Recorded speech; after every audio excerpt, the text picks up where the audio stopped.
And welcome everyone to the stream. We're back with some more Wulfrik. Welcome Gobbo Girl, welcome Netherall King, welcome Great Book of Grudges, who else is here? The whole lineup. Welcome everyone. Hope you're having a fantastic day night. I know it's late in the morning there for you there at Great Book of Grudges, so stay as long as you are willing to stay for, especially for your sleep. Hey, here we go. Indeed, we emerge. Let me know if there's any kind of changes need to be made to any of the audio. I can get that fixed up in a hurry. We're basically picking up exactly where we left off here with Wulfrik. Where last time you all voted for us to abandon Norska and give that over to the, I guess it's the Sarl to take that over. So we can come back over. So my plan is once we have subjugated the Isthmus of Lustria, Lustra rather, Lustria, we're going to go ahead and attack back into Norska and try to claim as much of it as we can, and then launch another invasion, likely into the Empire. Should be a lot of fun. So, we need to deal with Mazda Mundi first. We also have the legendary quest for Bearstruck up and running. We just need to actually recruit in some of those Marauder Bearmen, which, I mean, before too long we should be able to do here. I think we want to prioritize... Oh, we're doing that here at Box. Perfect. That should be where the first of those show up. We have otherwise given over the units that belong to our previous Marauder Chieftain to Kevin the Wise, and he's got the Riders of the Mighty Serpent and the Beast of Tashnar. And we're going to go all in to try to take out Mazda Mundi while he sits in Port Reaver. He's got a nasty army. Bunch of Razordon hunting pack, a bunch of Salamanders, so they've got everything they need to rip through any kind of armored infantry clusters in a hurry, so this is going to be a nasty fight. We're just going to throw ourselves straight into it. Into corpses! Into corpses? Oh man, if we just wanted to use the auto-resolve to win here, we would lose most of our units. Wulfrik, you need the flaming attacks. This is going to be nasty. I'm still not happy that Wulfrik didn't get Skulltaker's Skull Mechanic. Oh yeah?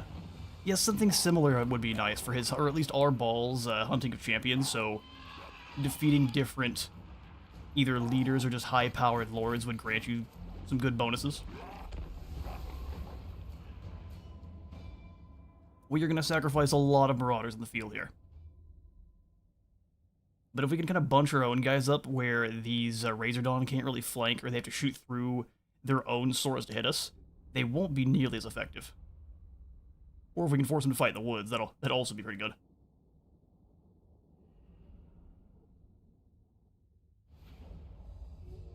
Didn't check if Mazda was up on Zlotic, but if he is, we're probably in trouble. Here we go, we can see from here. Mazda, he's just on his hover chair. And he just kind of fades out of existence. Hover chair Mazda isn't as dangerous as otherwise. Does have the Temple Guard guarding one of the flanks only. And the rest of his front line is skinks. So we should try to bust up this front line, roll those skinks, and then deal with these Razordon. It puts us at an issue where we have to fight these guys pretty quick. But we're how long before our reinforcements show up? Oh man, 2 minutes and 47? Well, that's no good. Well, in that case, we are probably going to want to deploy over here with them, since they're going to get here so late. And they're going to be tired when they do arrive, too, so that's all kinds of bad. Alright, Sphere Marauders over here. Let's go ahead and have our normal lads. In fact, I'm going to have the spears a little further back. Ogre Bulls I don't think are fast enough to catch even the likes of the Razordon. They move pretty quick. If we just had a little bit more speedy units, we'd be in good shape. Shouldn't the race called Norscan no longer apply since the Kurgan Horsemen exist? Yeah, no, I think they should probably change it over to either Tribes of Chaos or Tribes of the North. A name change is in order.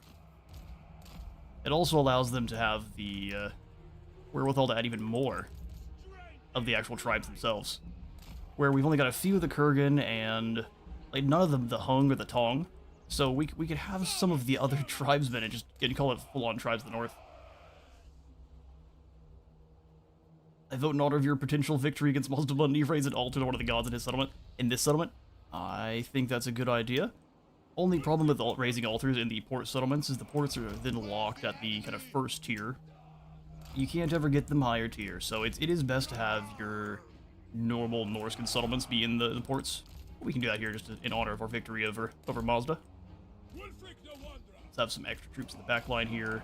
As reinforcements, Mazda's going to be a problem. I mean, even if it weakens us a little bit, it's still thematic, so we'll probably get up doing it. Let's do this. Norska. You want is the bog octopus, do you? They do a Famir Mirglord? That'd be pretty cool.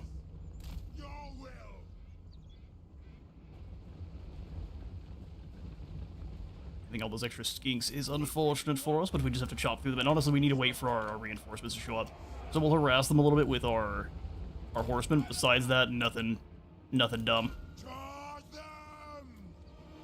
You have Soul Quench. We'll see if he uses it. We outrange the javelins. Oh, there's the Soul Quench. Tree, save us. Oh, that's not great. Try to get between the trees and them too. We'll throw these axes into the Temple Guard. They deserve it. I'm glad you guys decided to throw all your axes at one Temple Guardsman. On a plus side, you'll be able to nab a few Mongoloid or Monoguard warriors. Mongoloid warriors sounds right, but it's definitely not. I say we outrage them and we get caught. Our warm-up battle not going great here.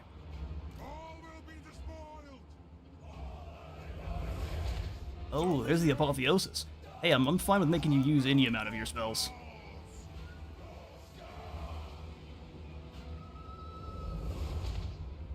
Getting some of the Chaos Warriors would be great. A lot better armor, then they can actually stick it and fight with the, well, not the Temple Guard, but the Saurus. Sneaky skinks. Indeed, Lord Essel, indeed. I just got them a little bit too close. Try to draw them around behind their shields. Come on, throwing axes. You've got a perfect target here. There we go. These stupid Temple Guard.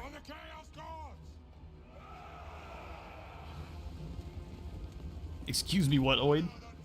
Well, there are no Mongols in this empire, so Zinch might be the best choice with that barrier and magic resistance. Handy against lizards. Yeah, I would agree. Slaanesh only gives us the Hell Scourges, which are fine.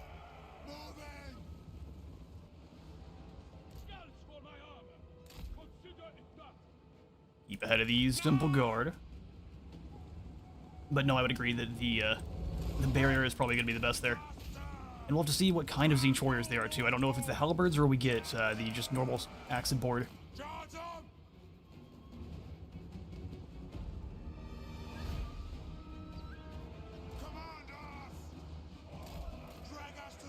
He's just harassing these poor Temple Guard.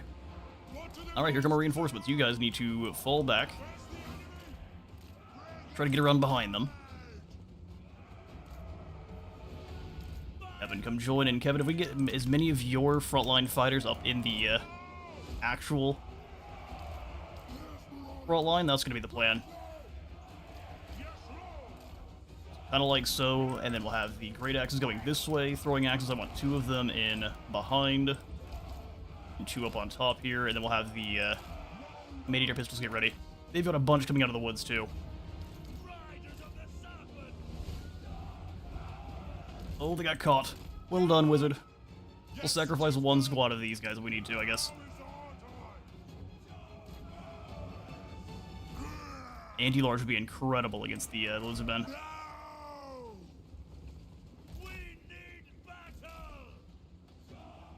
Alright, great axes. I'm actually send you in against these Temple Guard.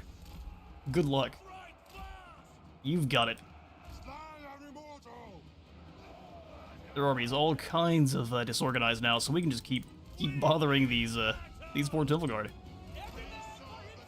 These Fashioner, you stay back, and as soon as these great axes hit them, we can charge all 3 of the Marauder Horsemen in. Stay away from you guys, though. Hunting Pack have a lot of range.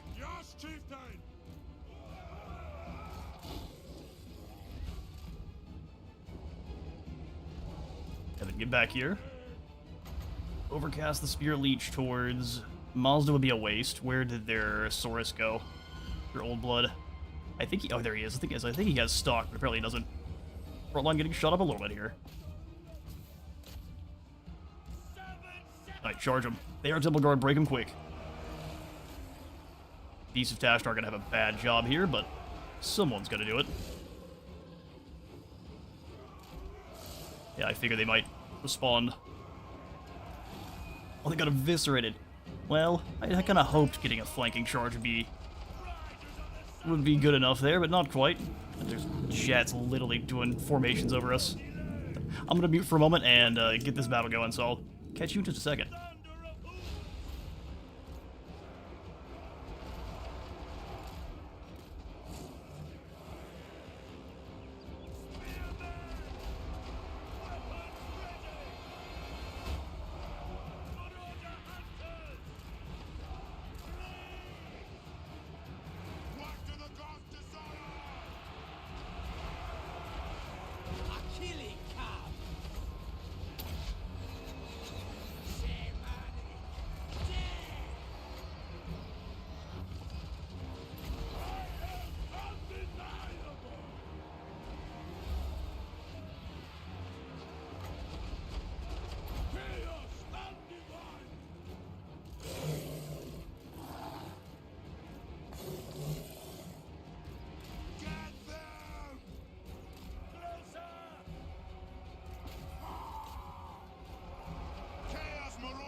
This is a nasty bit of work here. Bring us to carnage! Take aim! Really need them to charge right through. We are losing that flank hard. We have some more guys in the woods here, but I'm trying to keep them back. None survive! For chaos! None survive.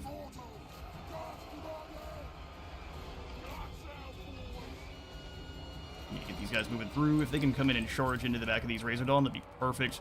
I also need to get Wulfrik fighting anyone else. Cricket's doing some work. Come on, Sea Thing. Spear Leech on... Where'd he go? Oh, here he is. Cricket. Trying to dodge that. There's so much going on. Alright then, hit him with the charge. If anyone can. Go take out this group. You need to stay away from the Kroxagor at all costs there, Wulfrik. Let's go hunt down Mazda. All of our Marauders do have bonus V, large of 12, so that's kind of helping them stay in the fight.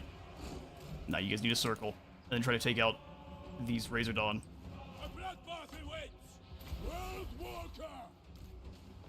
Spear Leech the Kroxagor. Get blast into here. Let's do it. We've definitely got the warriors to win. We just need to get our guys in gear. Now turn around and fight these incoming ogre bulls. Now we need all of our... Where are my surviving hunters? Get you in guard mode so you're not charging into anything foolish. Throw your axe into anyone who's already isolated. Of course. Wulfrik, how you doing?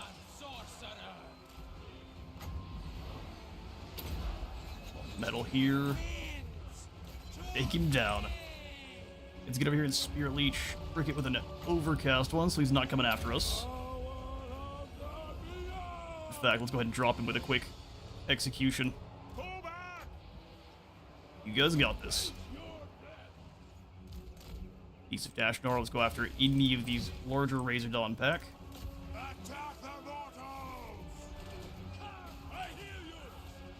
Cricket died immediately because of the execution. Red Axes go after those Skink Cohort, charge these Man-Eaters. These other ones are actually doing a really good job dealing with their Razor Dawns. Leadership dropping across the board here. grief, that was a fight. Anyone who's not doing something, find something to do. What to do? How about some killings? That sound good? Let's go ahead and drop Mazda's recharge. Realize I should have done that way earlier on. Another hunter, so the ability scooter's going nowhere. Come on, Marauders, keep moving. If you stand still, likely you're gonna meet the Hound.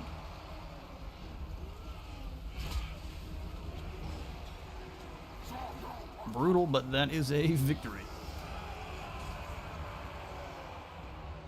Mazda's got no armies after this, though, so any of the amount of Marauders we had to sacrifice were well worth it. Wulfrik's having a grand old time. He is indeed, Lord Assel, he is indeed. Just keep him away from the Croxagore Lord if we can.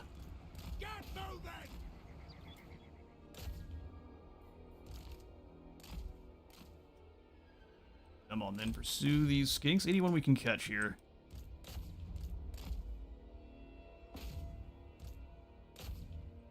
Oh, execution for Mazda as he topples off of his chair. Oh, nasty. His tongue's clipping through his crown. Smack. You tried your best, didn't you?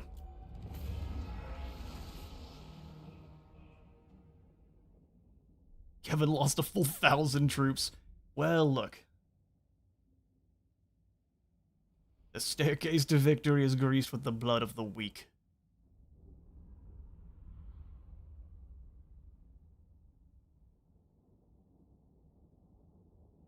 And I'm very happy we don't have to deal with any Saurus for quite some time after this.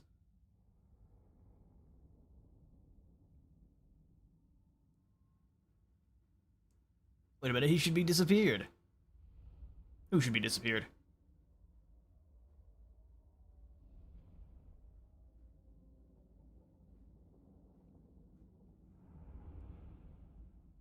Mazda you speak of? The shock cap would be nice to crash into those back lines. Yeah, I cannot wait. Cannot wait to have some faster units. We've just had to be very aggressive here against Mazda because he's been recruiting nothing but these Razor Dawn. So if you want massive stacks of those, okay then. So as you were saying there, Gabo Girl, we are going to raise this for the Serpent. Even if it's not quite min-maxy, it's fine. Dedication to the serpent. Dedication to the Serpent. Maybe they changed his death animation? Oh, I see. He's supposed to he has a different, Mazda Mundi has a different death animation. At least I know that's their death pose for Slawn. Yeah, the Serpent Slanesh. We've been doing Slanesh. Not like that, but in terms of our favor, we've got 3 raised altars. Was I supposed to raise it for Khorne? I saw upkeep reduction, physical resistance, and extra experience, and I was like, this is the way to go. That's Spawn Killer and Headsman, so even less leadership. Zeech for anti-large. Oh, I see, I see. Yeah, that's fair. I didn't realize we were making that call. I was just trying to get up to the level 2 for the Serpent's favor. Yeah, oh well, we'll have it soon. Scylla, though, is unlocked. And he is all about buffing up your Skin Wolves, if I remember correctly. At least for Norska. Causes Terror, yeah. Frenzy for Skin Wolves, Charge bonus, and then Hungering Blades for Skin Wolves. And your Warhounds, too. Nice. Well, Scylla should be joining Wulfrik, then. Wulfrik also buffs up Skin Wolves. Wulfrik. Also, imagine the sweet after this battle, or all the sweat. Yeah, gross. Anti-large is good, but here's the counter-argument. Money. Having more cash. Plus, we already actually have anti-large to start. I realize I should have mentioned this. So, Wulfrik, the Eternal Challenger, or is it Juggernauts? Juggernauts of the Sarl used to give you, I believe, it was 6 bonus V-large for all your Marauder units. It was less than this, so now it's 12. And every one of your Marauders gets this. That includes your little Horse Masters and any of your Skirmish Cavalry. Pretty cool. Just joined the stream. All I hear is I've been doing Slanesh. Yep, I see how it is. Listen. You joined at the right time then. Upkeep reduction and World Walker. Let's use Seafang a little bit more often. We'll go scouting here and let our buildings grow a little bit faster. We'll kind of keep Kevin back. Oh wait, that wasn't Kevin, that was Vitamar. You know, you win some, you lose some. Heed my wisdom. All Slan rigging shares the same death animation where they teleport away. It seems like CA managed to make it a bug this update. Yeah, I think I remember seeing the Slan laying on the ground before, and it was definitely not the case. So, have to give them the old notification if they aren't already aware. Yeah, like I said, we'll keep Kevin here, so I'll give him the Swing of the Doom. Swing of Doom. His job is going to be the Skarl of Skeggy. Or I guess the Jarl of Skeggy.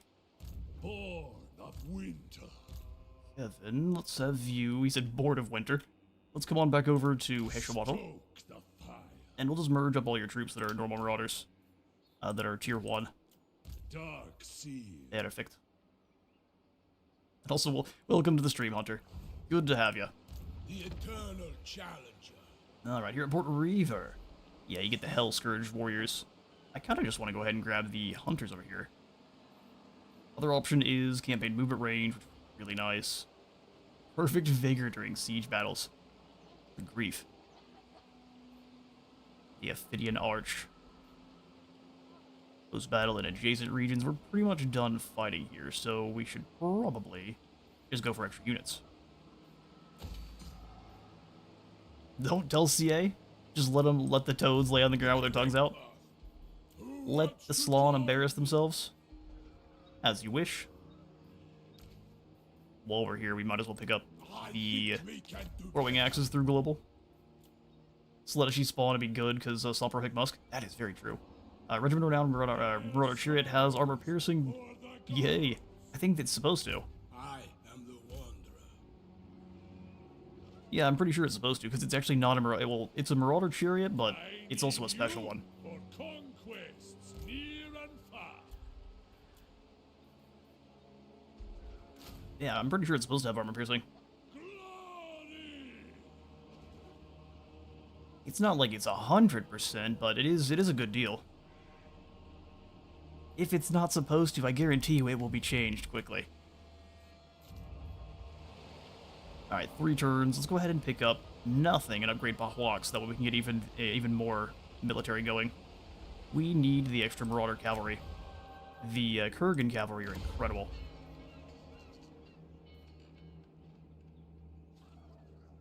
That's too bad it's not faction-wide. I kind of understand why it's not, but it is too bad. That's wet here. That's going to give us bonus, well, at least give us more fighting the Maku Peaks, but it isn't going to work against the Isle of the Crimson Skull. Yeah, let's go ahead and pick that up then. Upgrade a Swamp Town, no thanks. Don't you dare tell CA. Listen. Regular Grudges, if it's on the stream, or if it's on anyone's stream, they already know. I won't tell them. Despoilment. Oh, they own that many of the settlements? Yes, we like money. I just wants to keep telling me we need to upgrade those. You can't convince me that's a good idea, sorry. Summon the chieftains, or... Really, income from post-battle loot in the local province. That's crazy. So it's all about luring people into your own territory, or maybe starting rebellions and then beating the ever-living smack out of them? That's very interesting. Oh, also, last time with the Monsters Arcanum, I realized we should have clicked on Frigastrex. It takes us down into here, and we say which lord wants to start the hunt. And we'll say Wulfrik does. Wulfrik shall be the hunting party. And once we take down this Frost Dragon, Frigastrex of course, we'll get the old Ancient Chaos Frost Dragon scale, which is the same as it always has been, very good. We get the Cold Voider as one of our Regiment Renown, 100 spoils, 5,000 treasury, and then Glory of the Hunter. So for 10 turns, all of our characters are going to gain 300 experience, 20% ward save, 75% upkeep reduction for all of our Regiment Renown, and then 15 more leadership, which is really, really solid. A hunt worthy of the gods. A dangerous, murderous Chaos Frost Dragon is a great offering to the gods indeed, and none are more dangerous and murderous than Frigastrex. Side of the Cold Void. It appears only when the winter storms fall, so hunt it down You're 2 hunted down. You must battle the worst of the elements as well as the monster itself. So we have a fight up here, and then the monster's location is going to be revealed. Which means our next conquest apparently is going to be up in Marathi's territory. Yay, Marathi. What do the trophy hunts do? Those allow us to go on hunts for different bonuses. We'll read the actual descriptor here in just a moment. You don't unlock them until you get done with a couple of the other hunts. And most of my time, I will admit, has been spent on Sea Lord Island. Or Aislinn. Listen, I will pronounce his name differently and wrong each time if possible. Looking forward to trying out Wulfrik myself when the update drops. Yeah, Wulfrik's a ton of fun. So is Throg, though, man. They nailed both of these campaigns. And with Wulfrik, you can choose if you wanted. You don't even, well, I guess your first quests want you to take these settlements out, but you can ignore that if you want, and then just take Seafang to any port settlement you're aware of, which is crazy. Disillusion in the face of chaos holds no terror for Norskans. It's a reminder of their devotion and a call to foster strength. You get more growth and more control for the 2 different amendments. With chain covered in slaves. One thing you want to avoid having in public if you can help it. Wulfrik's still imperfect in your opinion? I think if Wulfrik had, I would agree, he needs maybe one final tweak where he has kind of a combination of what Skulltaker has, but watered down. And our ball is kind of challenger mechanic, where if he takes down really, really powerful lords, he gets kind of extra bonuses. Besides that, Seafang is awesome. Sorry, Khadgar, nothing personal, just good business. In fact, let's go ahead and drop into an ambush stance. I wanted to do it way back here, but it was a little bit too late. Evan, your job is going to be going out and taking out Maku Peaks.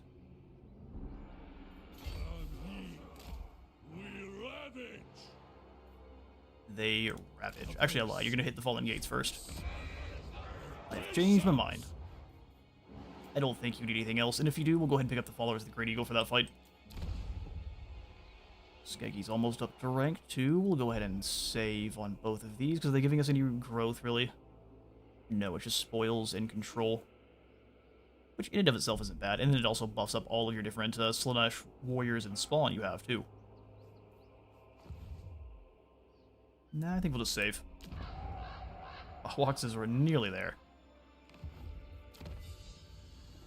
A taste of bloody triumph makes our province capitals build faster. Sounds perfect. Our warriors have been doing just fine. But we will get in here and start upgrading them before too long. Oh yes, and the trophy hunts, like you said there. GBOG, let me take a quick look. This will show off all of them. So trophy hunts are started in specific areas of the map and can be only completed one time. Slaying a trophy hunt monster provides unique items related to the quarry in addition to resources and effects upon completion. So very similar to your glory hunts, it seems like. It's just another set of them. Maybe even more difficult, because they're not unlockable off the start. We can only hope, right? Does anyone want to trade? We can be friends with Sharktooth. That'd be great. Get ourselves some permanent allies with the ogres. That will constantly raid our settlements. Because they're turds. Ace Slinger. Yeah, exactly. That's not what I've gone for yet, or a mispronunciation I've hit yet, but all in due time.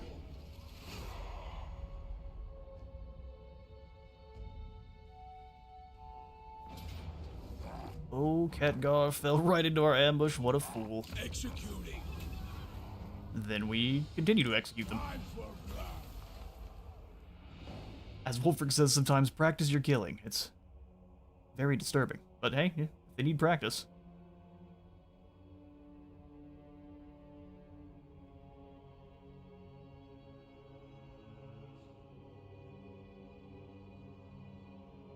Is that the all-nun Chaos Beasts?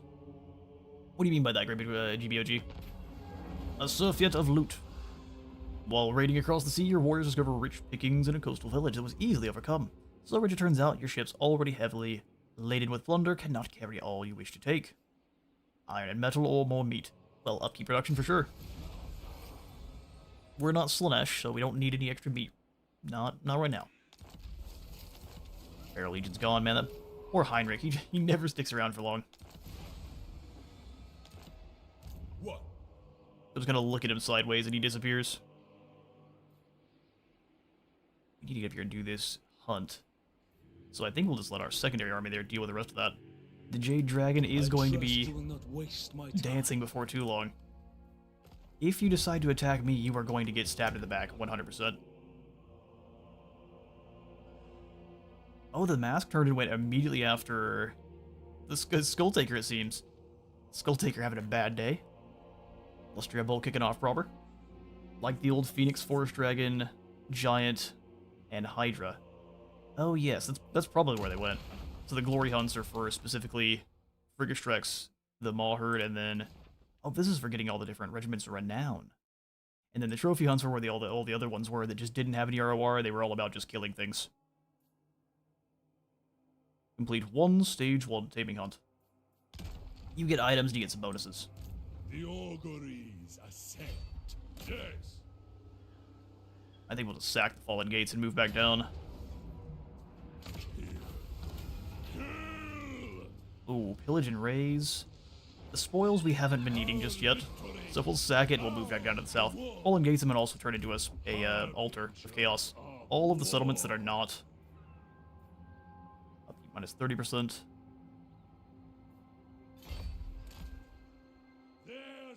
Raided our own territory.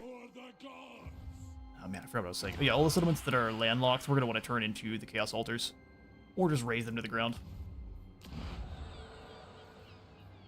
There we go, Lost Ericsson's Longhouse. Thanks to the established outpost of Skeggy, many warbands have sailed from Norscan Wulfrik, eager to enrich themselves on ancient treasures.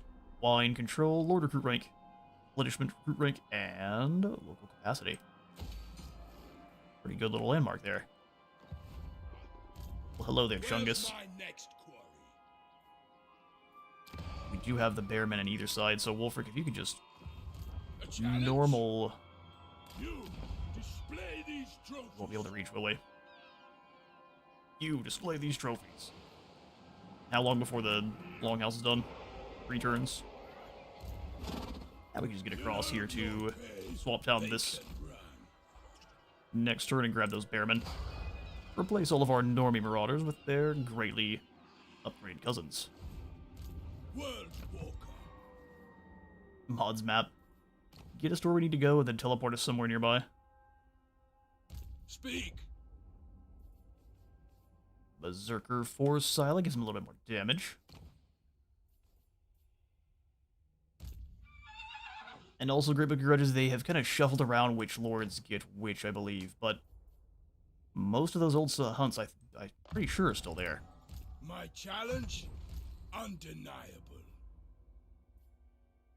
Ooh, more income from post-battle loot? Yes, please. Do you still disapprove about Marauder Champions? Oh, great weapons? Ah, they're fine. I just don't feel like I need them, as opposed to the normal champion guys. I have the normal champions hold the line forever, and then I can just let anything else be the smashing flank, as opposed to them.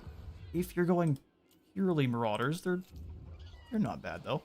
We're already... We have a rebellion about to... I don't think it's going to be that big a deal. Kind of annoying, though. I don't think it'll be a problem.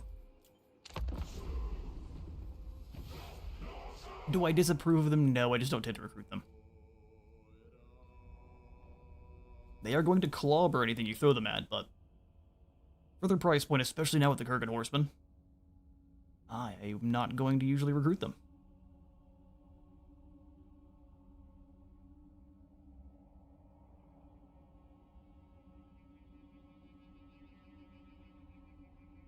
They also can't get the crazy stacking bonuses. I don't know if CA removed it because I haven't gotten to any of the... We haven't gotten to any of the areas right now that have the furs, but the furs will buff up your Marauder Berserkers to...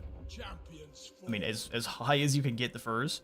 So it's like 5 more melee attack and 10% weapon strength or something like that per of the fur camp you actually control. So you can get the Berserkers up crazy, but normal Marauders don't gain that bonus, so it just kind of makes them less usable. They have decent melee defense. Think of it as hairy halberds. Hairy halberdiers, huh? That's what your werekin are. I need only the strong. I need only the strong. Means most of you spearmen are going to go ahead and get the boot. We don't need you. You could make decent fodder. You could make this decent fodder. Brave sons of We need how many bearmen to wake up Beorg? 4. Alright, well, these ogres are What use for you? leaving. And there's our front line. Marauder Bearmen. And then I think I want... The Iceworm Marauders are great. But... Oh, you know what? Since we all have bonus V-Lords, we don't need these spears at all. Better. Get rid of both of them and get us some javelins instead. 2 javelins, 3 throwing axes. We should be pretty set. And these throwing javelins have even more missile strength because those worm piercer.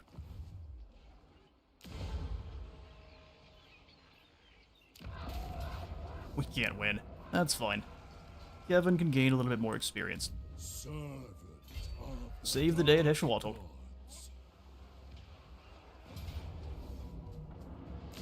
Easy money. the demons demand sacrifice. They do, don't they? So we should kill them. Gross. Kevin, you can get back to raiding through our territory like a crazy person, and we'll go take out Mako Peaks here. Done and done. Done and done. Alright, as soon as Wulfrik has all of those bearmen, you're gonna send him back to Who's next? Norska as the champion. The reigning king of Norska.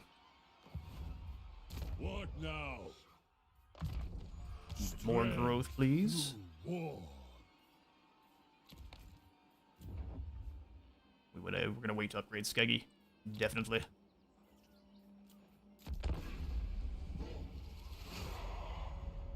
What? I'm sorry, what? Not sure what you're asking there. Can I eat? What is that? Did you sneeze and headbutt your keyboard?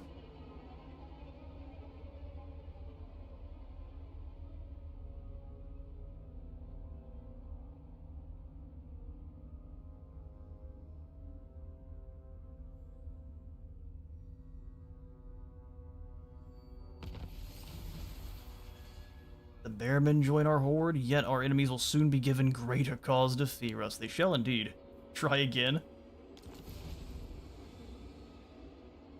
You quit trying to eat things. I agree. The legend of Beorg Bearstruck tells how he casts aside foes with ease. Great swipes of his claws, knocking heads from shoulders and tearing arms from their sockets. First-hand accounts of the Bearmen under your banner relate that above all else, Beorg despises the weakness of lesser leaders and is always restless. Disinterested in the easy conquests among tribes of the north. A demonstration of indiscriminate violence is required if this renowned savage is to be convinced to join you're capable of greater things. Raid mercilessly and the Bearmen will surely spread word to the chieftain of your like-minded aspirations. We just need to raid some more. I have seen things. I have seen things. Mine. To deal with that many skinks, we're going to go ahead and pick up these Marauder Chariots. Who will have mine? That's our 30 new units. And then we'll send Kevin in to take down Will be done. this poor unfortunate old blood. Destroy them. Ooh, a Pyrrhic victory. Let's get into a fight. No reason to lose our Marauders. Could we then just replace them with Bearmen? Sure. But let's replace them on our own free will, not of the Lizardmen's. Marauder Chariot Moi Moi. There. You can see exactly how strong it is.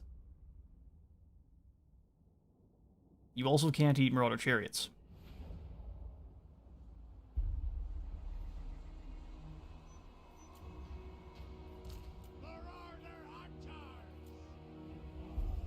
They're all gonna go hide in the woods, huh? Fair enough. We shall deploy the hunters up front. Ready to fight. Marauder hunters.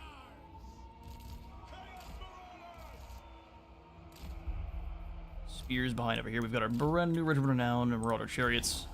Beasts of Tashnar can kind of follow them in. Slaughterers of the weak. Slaughterers of the weak. That's that. Let's get it going.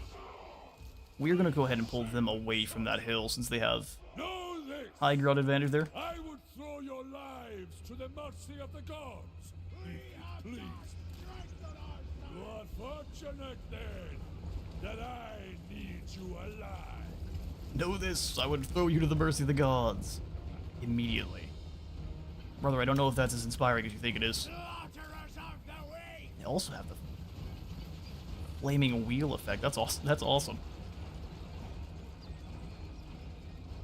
The new best broader chariots. Eagle. Oh, they're all the way back in the back. The direct approach. Well, that's weak. Alright, everyone. Move in.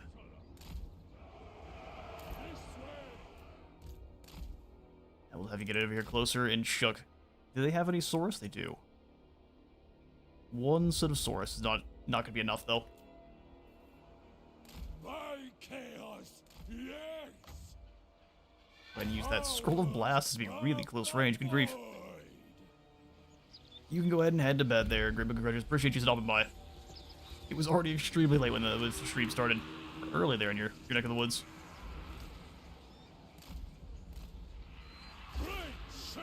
Scroll of Blast. We'll go ahead and drop down a Spear Leech on Zilty here. And then you just need to run.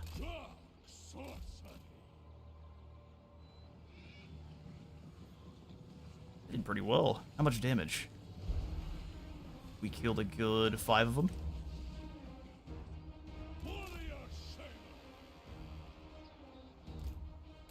Alright, you move forward as well. They've brought in their Feral Cold ones. Mistake. Followers of fate. We've got chariots, we've got guns. Fast and deadly. Set the pace. We can lead you on a merry chase that ends in your death. Chariots come slamming in from the side. Beautiful. Now we can ride back over and drop another Spear Leech on this poor lord. Sorry, Feral Cold ones, just not your day, is it? Looks tasty. Looks tasty. Above all. Violence for chaos. Fall back once more. Now you're way too close to that nitro. Those javelins are gonna hurt. No delay. Malice of You can move so quick. fast and deadly. Alright, everyone, fall back. Honor the tribe. Over there. We're then gonna use this squad to flatten this flank. Get in there. Violence for chaos. Violence for chaos. I'm gonna give these guys the extra terror. For desolation. Slam right through. The rush of carnage. Chaos marauder. Infantry run. Honor the tribe. Give us Honor the tribe. They actually will speed up if they're going for charges. Hopefully that gets them through there fast enough. If not, so be it.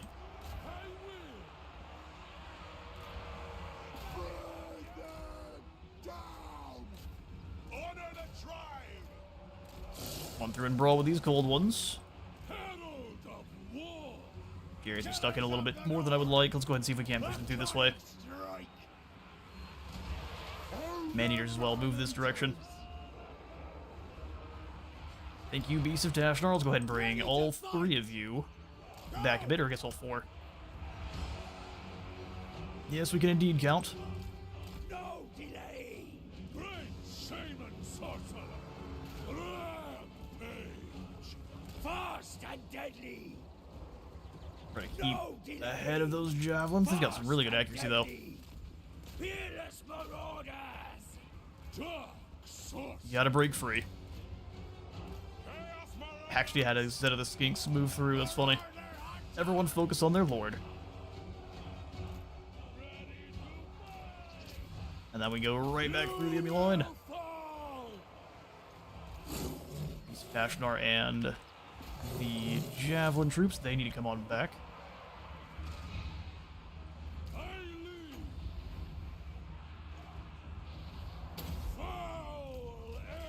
Not sure what you're up to. I told you to attack 1 unit there. Like, man, no, what about instead? Glorious sight. Marauder spearmen. Strike fast. those cohort use the charge to get away from them. Go Spear Leech on the cold ones. Chaos always wins.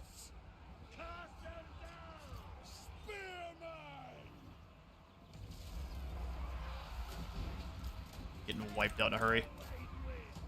If we can have our ogres and if we can break this flank.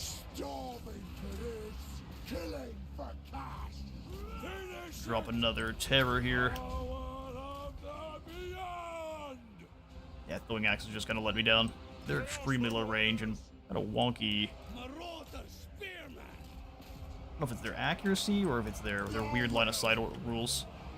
Either way, we do end up winning that one.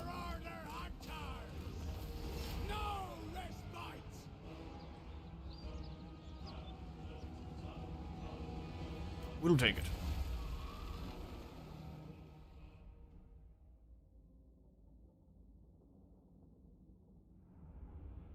Ended up doing better than the auto-resolve anyway. If we end up combining maybe a couple of these Marauders for Bearmen, then we're in even better shape. Golden Sword going to the followers of the Great Eagle, though the fact that they can weaken targets to further damage is insane. If Kevin was a Fire Mage, they would be doing even better. We can layer up Kindle Flame and the Warp Flame at the same time, which, when you're playing a Siege, is always terrifying.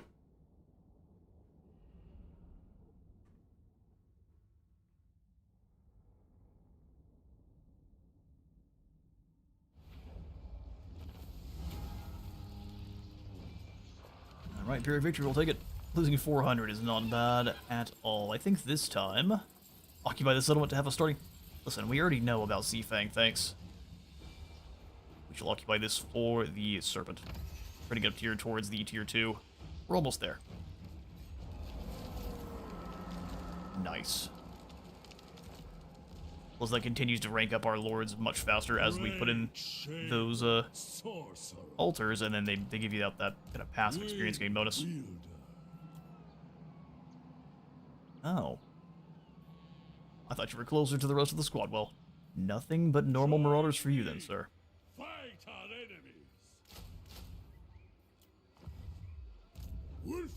Wulfrik, you and your Bearmen are ready to go, but I think we should go and attack. We can attack Yuan Bo directly at home. Be quite the brawl. I want to get up here and finish up one of these hunts. So what if we appear outside of the Moon Shard? Because having either Marathi or a Stonkia alive is a bad idea. Alright, so let's go ahead and just take a quick step outside of here. We'll go ahead and pop into our Seafang travel. And then we'll appear outside of the Moon Shard. Save the Dark Elves a little bit.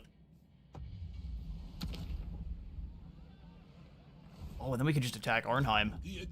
Although breaking this larger army is going to be a funner ask. So, Marathi. Your time with me is precious, so make known your request. How would you like us to join you in your war with Estancia? Getting some shades on side would be terrifying for our foes. We just have to make sure we take all of the port settlements from her. Let's don't go for a non-aggression yet. We'll just join her war for now.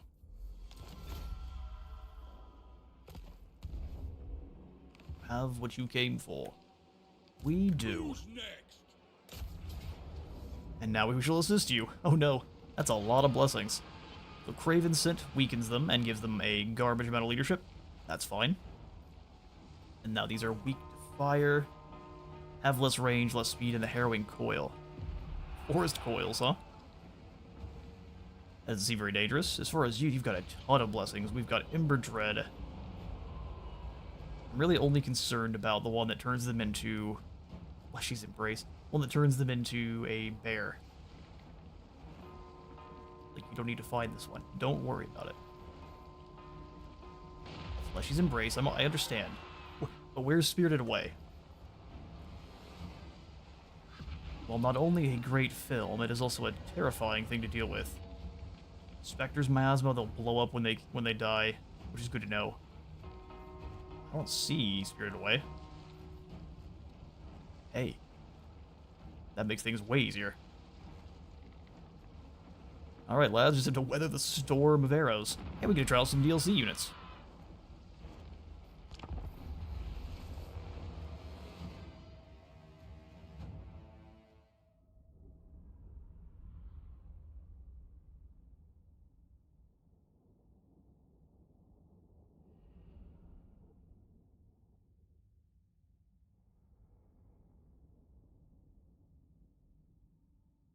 Every battle against Stalkia is going to be a slog until we get rid of the rest of her blessings and curses.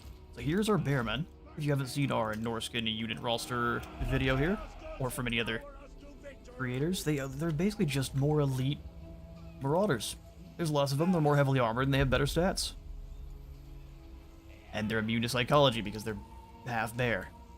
They're fantastic. We are going to go for a front line of 2 of them.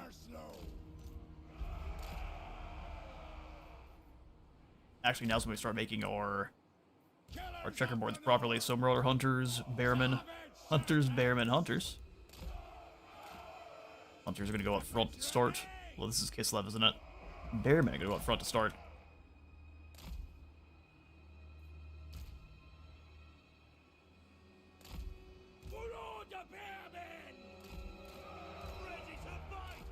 Thank goodness for their armor.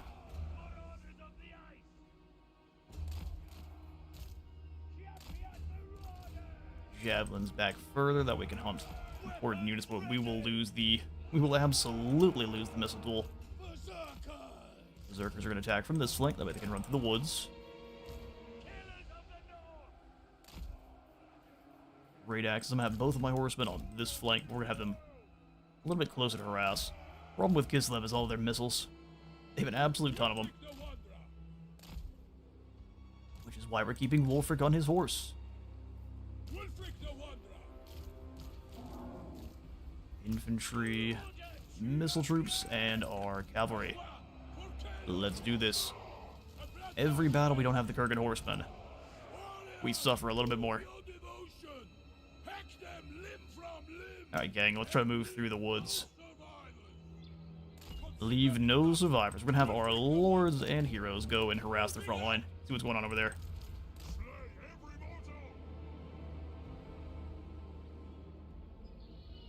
This is a very fun map. If you can hold the middle, there's lots of defensive points you can take.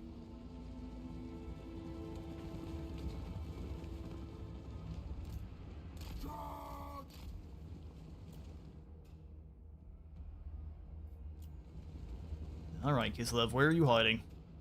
There they are. They've got a lot of warriors on this wing, which means we can send in our axes and harass the brakes off of them. Double battle cat, huh? Something we need to deal with pretty early.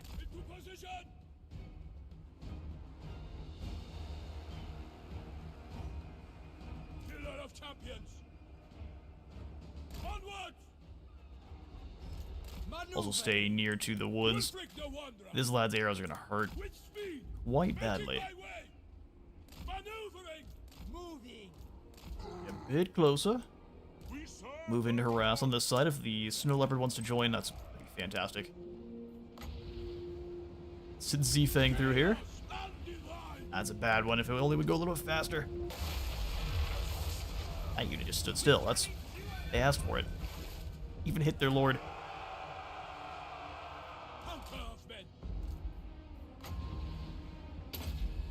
Metal here.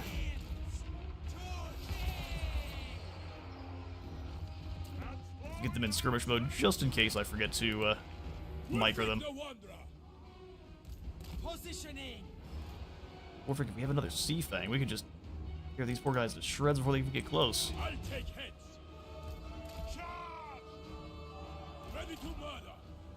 Here, Sila, you go charge into the middle of these warriors.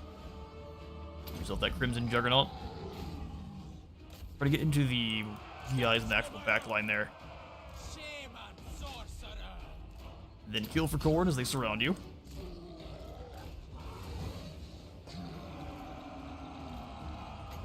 A absolute bath of metal spells. Or just molten metal in general.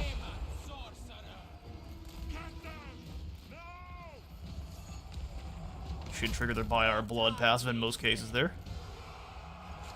Silent is going to take some damage, though. Stay away from him. In fact, that snow leopard being that close to you is bad news, bears. Oh, they sent the other one right into our front line. How funny. That's what we call a bad idea, brother. Run, run, run, run, run.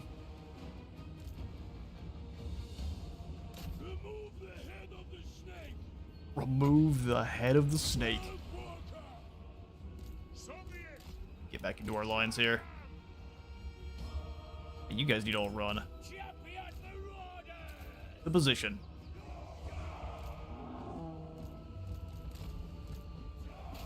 Who up and save the day? Are these just normal dervishes? I just keep fleeing away from them.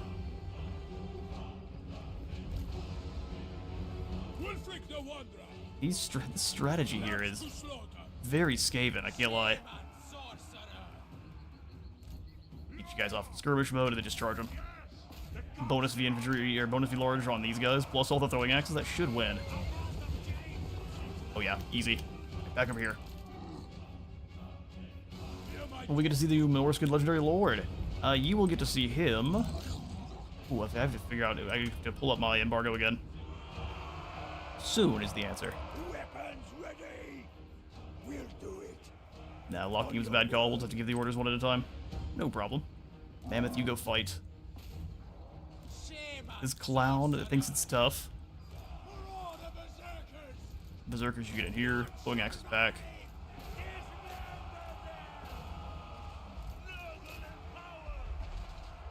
There we go. And we'll go ahead and have all of our hunters come through this way. Get up on top of the hill. Good. So glad Sila caught you.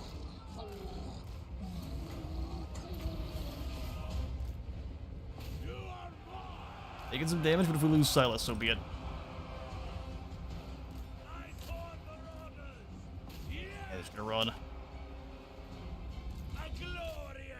Nothing brave in Kislev.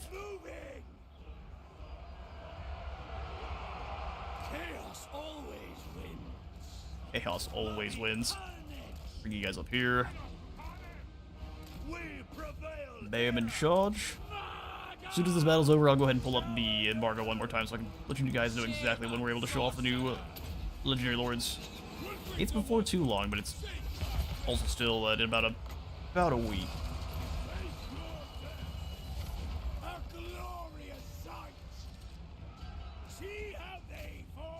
Sheena having a bad day.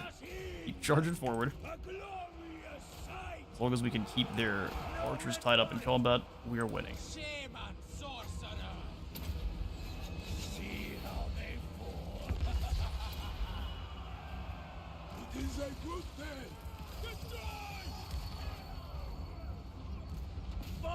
Just chasing guys all the way through their lines.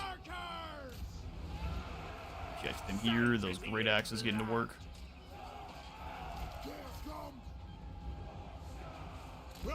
They're on behind, so we're not throwing those axes into our lines directly. Go trade with their Kossars. You can do it. Oil's triggered. I think we've got him. Of course we do, but we gotta lock him down and actually surround the rest of these fools here.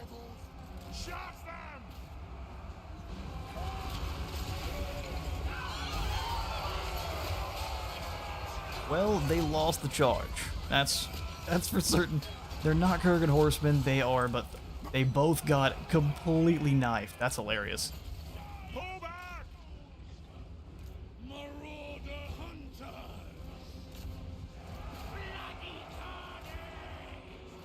I didn't expect the Akshina to punch back that hard. That also might have been a bunch of javelins of our own coming in and killing friendlies. That's still a win. For all the losses we took there.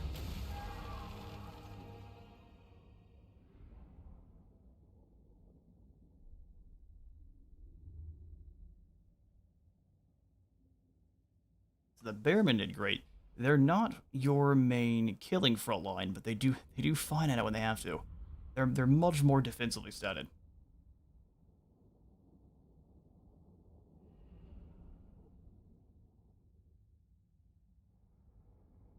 And then we'll just have to see how much Beorg Bearstruck actually buffs them up through his own skills.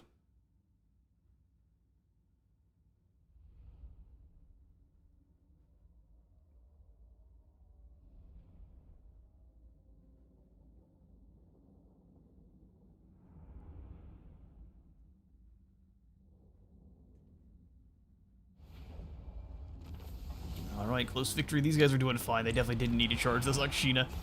I know we could occupy the settlement. We're not going to, because we have no spoils. So instead, guys, we'll turn this into an altar. Against Kislev, having the barrier would be nice, but I think we want to continue to go for the Serpent and keep grabbing more and more experience gains. Allegiance, my lord.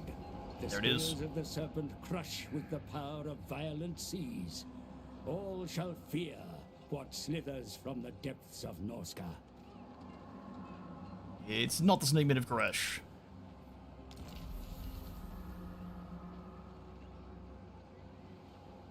I'm pulling up the embargoes now, so I can let you all know exactly when I'm able. Because I can let you know when we're able to show them. Yeah, so Sunday the 30th of November there is when I'm going to be able to show off all of the new DLC content. So that's when you're going to be able to see Sael. The likes of Lionheart, I believe, have it like a day earlier than I do. I think I saw his post not too long ago where he's going to go for the Sea Lord Iceland and then either Dakala or Norska. So yes, I have it on the 30th is when I'll be able to shoot things off. Wulfrik the Wanderer. Wulfrik. Voice of the Dog Gods gives us a heap more leadership size. I don't think I want that though. Weapon strength. I wanted to make our Marauder stronger. We don't have any skin wolves just yet, and that's for all of our mammoth. So we'll be good, just not yet. Upkeep production. Now let's make our Marauder stronger. Fearsome Warriors. +4 melee attack. Up to +6 and +6 weapon strength. World Walker. Favor his tribute for even more money. Where's my next quarry? Great shaman sorcerer. Gonna pick you up Lightning Strike. I Such a good ability. have borne fruit. Oh, no.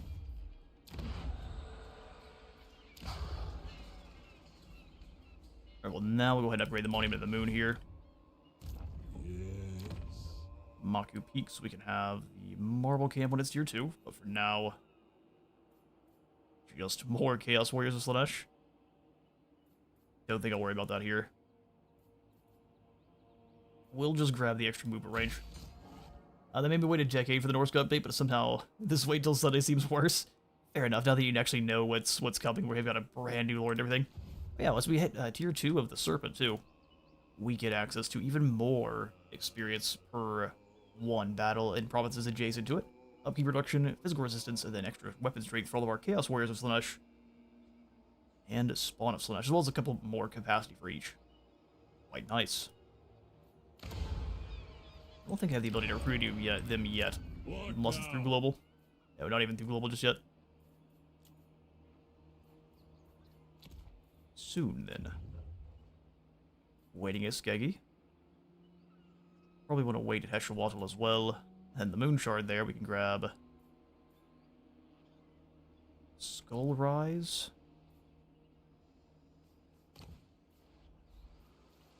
Or do we want to just keep making more and more money?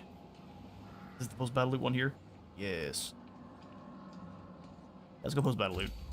We can use global recruitment to get our troops in. Fill in his ranks. Alright, last thing I think I want to do is remove one more of these hunters. And replace them with the Brutes of the Hound.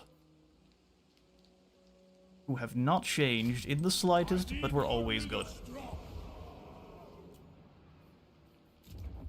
Rebellion in Heshawattle, really? You already tried that once. Good luck a second time.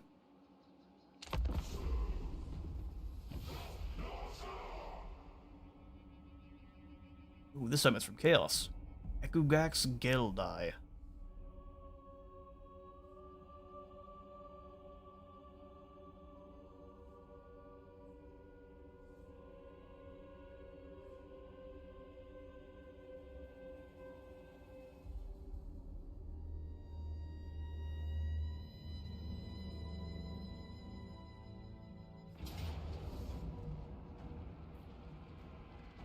Yeah, valiant defeat, we shall lose Heshawatl. I don't really like that idea. It's got tier 2 walls, so they should be fairly dangerous, right? So let's see if we can win.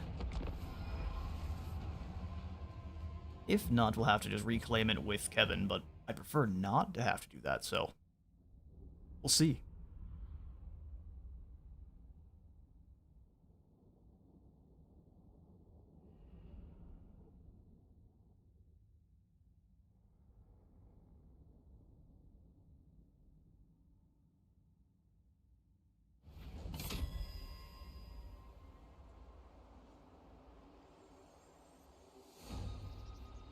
So be it.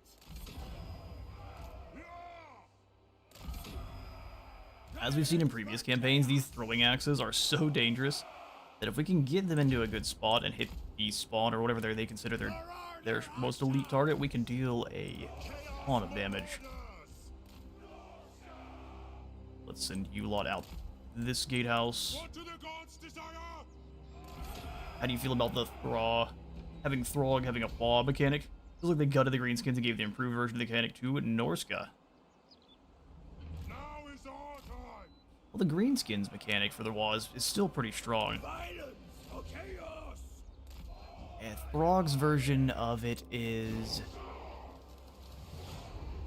I'm trying to think. It's almost stronger, like you're saying there, but it's not quite at the same time. Or you only are able to give it to, like, you're getting one army out of it. I haven't played far enough into Throg's campaign to see how crazy it gets, but...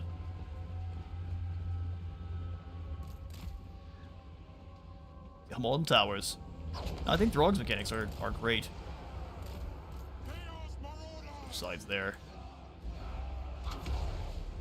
Even the greenskins feel just fine, so no complaints on either faction for me, truthfully.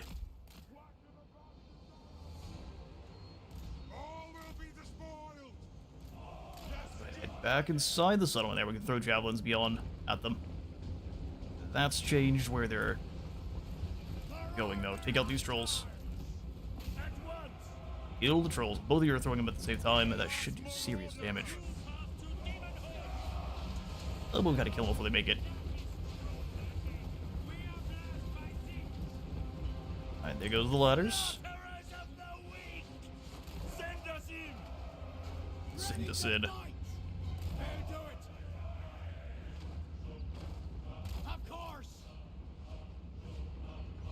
None of our towers are close enough, sadly.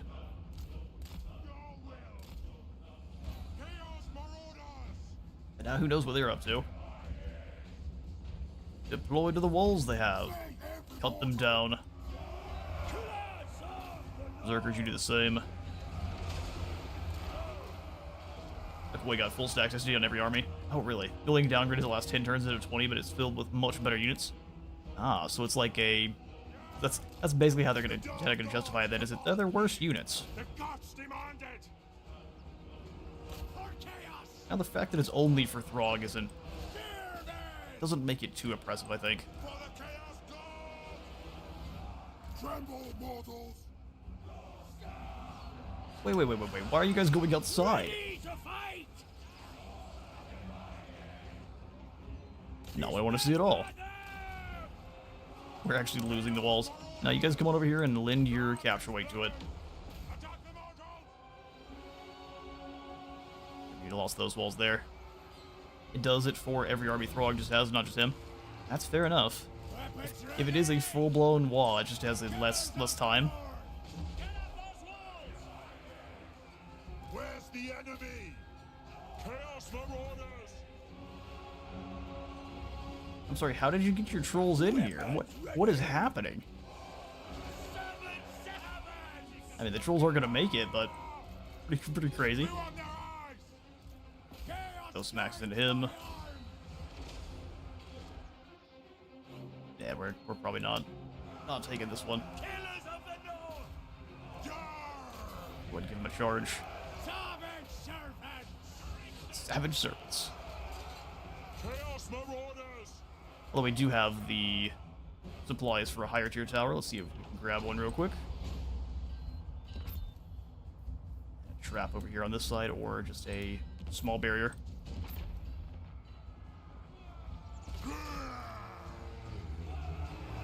Marauder hunters!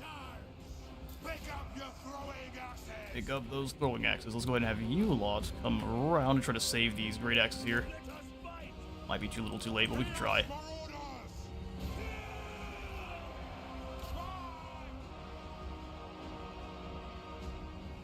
And their lord's not making it. Marauder hunters! Giving himself the fire cloak. Hound still ripped through so very quickly. Let's have these marauders get ready to stop them. Nice fireball. Marauder javelins, you fall back too, and we'll have the berserkers come down and fight them. Marauder spearmen! Shower them! Make them Got with them. We fight! That's what the masters made! Alright, they are through. They will also just try to come up and claim the zone, so let's get the warriors up and ready. Yes, Lord! That lord should be about gone. Charge them! Chaos come! Bunch of javelins up there, a lot of them miss. Oh good, here come the chariots. See, that's gonna be a problem. Chaos gods! What do the gods desire? This area is sacred! This area is sacred. Where's the battle?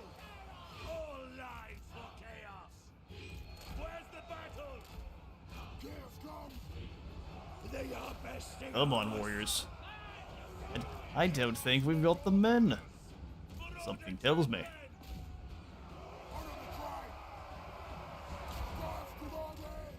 White here, you try to come on in charge. They're gonna run you right over, being carried chaos chariots. All will be despoiled! And the fireball does more damage to their troops than mine. Yes! Chaos Marauders! Lock him down. And their lord's gone. That was his last fireball. Take our blade! They fall! Murder!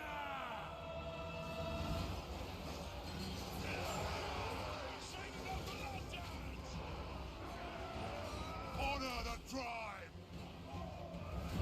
I love that the trolls are going all the way around. Bloody spill! Alright, we'll go ahead and speed this along. Their lord was slain. Doesn't change the outcome of the battle, though.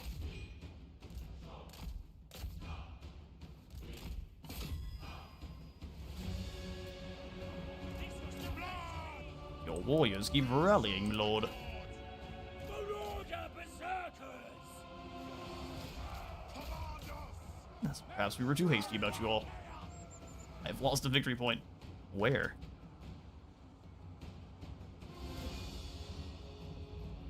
Are they just capturing the walls? Seems like. Chaos Marauders! Retreat! You guys definitely need to be this close. Oh, nope, they're out of there. They are besting us! Back up on top of the walls. If you can. Marauder javelin! Bloody spears! The gods love! I'd hope they could get up on top before they made it, but no such luck. And then the trolls can finish one off.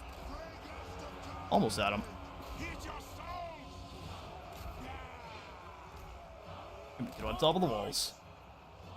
Get ready! Chaos Marauders! Try to kill the chariot. Master speak! I don't think he got it.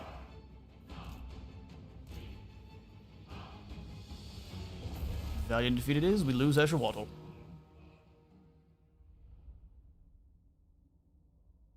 But to respond to your question there, Dago, we will have to see how oppressive it is. If you're saying that you get a full 20 stack on Throg, how many turns in was he? If it's just that he is basically the king of the trolls and gets troll wars that last shorter time, I don't see that being too big of a deal. Very strong, of course, but he's just one faction. When enemy factions tend to have that powerful of effects, also they tend to be the first ones you wipe out whenever you're not playing as them.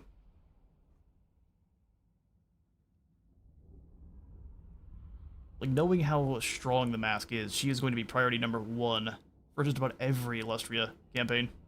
About turn 40 when you remember to use it. Ah, I see. I mean, see, that's still a long time in to get that built up. Whereas you can get your walls going in about 5 turns if you're moving quick, or even less than that. It's still very strong. I'm not going to take that away.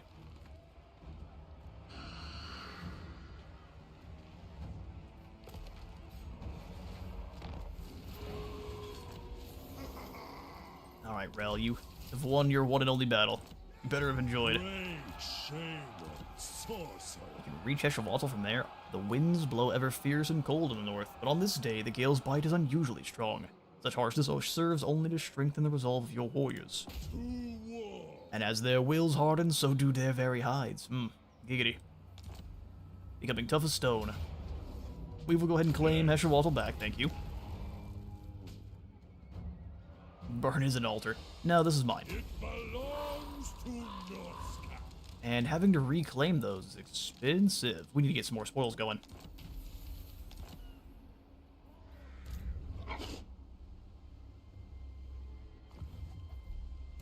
More spoils for sure. Ivan is either running away or running towards us. Sir, The rest of us, we shall attack Arnheim unroot. from the sea. Wulfrik says, no, we won't. We're attacking from land. Sars make the best longships. Row harder. Force them to go from the sea. Set a course. Row harder. Heroic victory. Is that right? We're gonna lose these two. Alright, so we're gonna go ahead and maintain our blockade. First, I am your order. Give Scylla a Warrior's Bane. Nice. A Bear-Slinging Berserker to further buff the Berserkers in our army. And then some Whalers, too. Income from ports in the local region, we'll give that to Kevin. Wind wielder. You don't have any Berserkers in your squad, but... I mean, maybe one day you will. Upkeep. No, let's start making you a better defender. Who's next? Scylla can be... more resistant. Wulfrik, let's hand you over the Eternal Banner of Flame and crush the Daughters of the Forest. This is going to be a major settlement battle. Yes. I'm not concerned. We have a mammoth.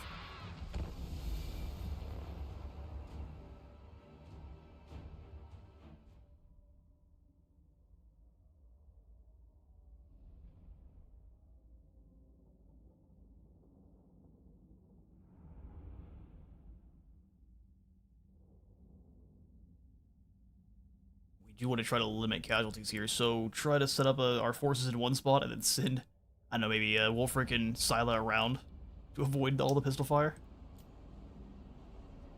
They do still have the 2 towers here. Oh, hang on now. Did they used to have... No, I think they added towers. I don't believe these always have had them. That was kind of the main weakness of this Dark Elf settlement. Oh, but good. Speaking of weak... Oh, I thought that was a breach. No, my eyes deceive me. But that weird lip in height allows us to throw javelins over the wall. We're going to attack over here. Allows us to make them guess about it too. Berserkers and Bearmen together. Killers of the North. Killers of the... Oh, Wulfrik, you're on your mammoth. Great Book of Grudges would be sad. Servants. Probably not even going to use them at all. Double mammoth power, and then our regiment are down, and champions. Let's bring everyone a little ways away so I'm getting shot by those towers right off the bat. And begin.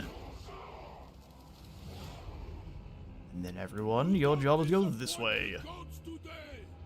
Their ire is worse than our foe. Gotta be done. Gotta be done. Now's our time. Have you two both go take out that gatehouse. The master's puppet. You two stay near. We could probably have Wulfrik hit the gates. And everyone else to stay near. Wulfrik was having a hard time advancing. No one will ever know. His war mammoth is also gigantic compared to this one. And defenses are starting to blast in. Keep moving, troops. Avoid the pain, or I guess ignore the pain. You're fine. All the lights are rotating.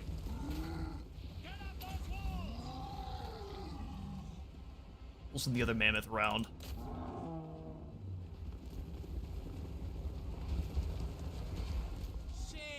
He's doing almost no damage. You get out of there. Oh, he's on his chariot. Whoops. We can get him back on a horse. Positioning. Sorry, kiss the fights. Nothing personal, just good business. Airmen are taking fire. You lads got this.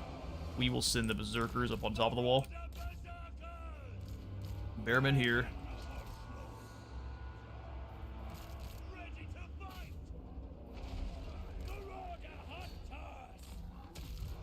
Actually, I say as before we deploy any ladders, it kind of throws the pathing off so much we're not going to want to do that unless we have no choice. Hey, Winix. Like your videos, my friend and I about the game, and I generally like it, but I can't get into it. If I find my units being caught and they're just too slow to retreat and get slammed, tip.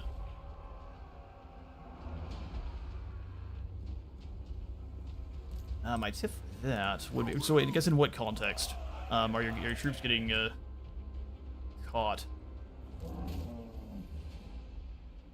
In most cases, in battles, you're going to want to try to get them in position and then not retreat them if you can help it. 'Cause if you try to turn your troops around and run, unless they just are much faster than whatever they're running away from, they're not going to be able to get away from the extra speed you get from charging. Wulfrik the Wanderer. So if you're struggling against extra fast units and you yourself don't have any, that's what you're going to need to want to change there. Is if you're getting run overwhelmed by quick units, or depending on what your army is. So if you could let me know a little bit more deets, I'd happy to try to get some tips that make sense. Throw over you, come on in, Shaman Sorcerer. We can also throw some metal on top of these Warhammer Goslars. Through the gates. Let's just start sitting in Bearmen too. They won't take the ladders because we didn't deploy any. Solution is easy, just don't get caught. Yeah, don't get caught is the solution. Yeah, but that's not always an easy one. Or well, it sounds easy, it's not always an option. Both in and out of battle. Outside of battle, I feel like I lack the tools to make educated decisions on what I should do next, like how to determine what upgrades to do or what skills to grab. A lot of that is going to be determined on which faction you are playing. So for example, since we are playing as Wulfrik and his faction gets a whole bunch of extra bonuses to marauders of all kinds, we do want lots of extra marauders in our squad, because they are going to be cheaper, and they're going to be much easier for us to buff up and make stronger.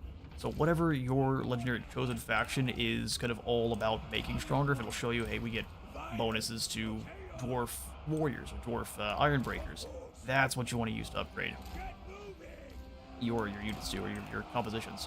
And also, you kind of want to look around and see what your enemies have. So if you're kind of just starting out the game, you don't have as much game knowledge kind of available to you.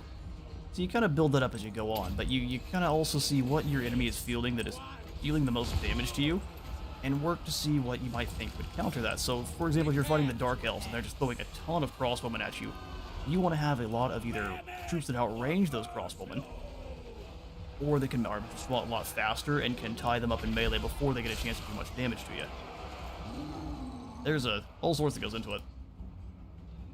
If the Vampire Coast gets a DLC, I hope they get a bounty board for getting legendary lords and unique quests like the Dwarfs Book for unique items and landmarks. That'd be pretty cool. I do agree. Yeah, we need to get Wulfrik out of there. That's way too much gunfire for him.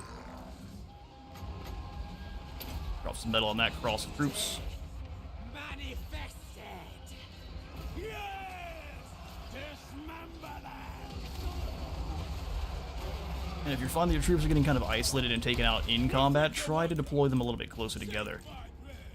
Try to get your units in positions where they can more easily support one another. Charge those Kossars. Oh, that's so much damage. Come on out of there.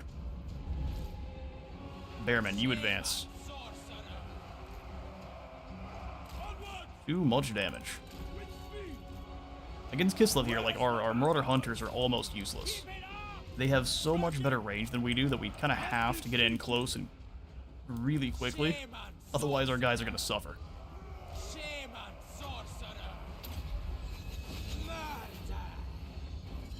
But Dominic, I would absolutely agree. Something I've already kind of mentioned a couple times here. Something akin to what our Ball has, where he's out there hunting down champions, where instead of getting to teleport, maybe you still just get like really, really powerful faction-wide bonuses, or maybe army-wide bonuses to reward you for taking out powerful lords or legendary lords on the map. Makes sense, but I find myself bringing Ruin before I get too far and get more in-depth stuff that I can learn too much from. Well, in that case, don't feel absolutely free to lower the difficulty. If you're already playing on kind of, I wouldn't go lower than normal, and if you're already playing on normal, then that's entirely fine. But if you find yourself getting taken out in the early game, try to play a little bit more defensively. Conquer your first kind of province, then you give yourself a good look around. Read what the enemies are using.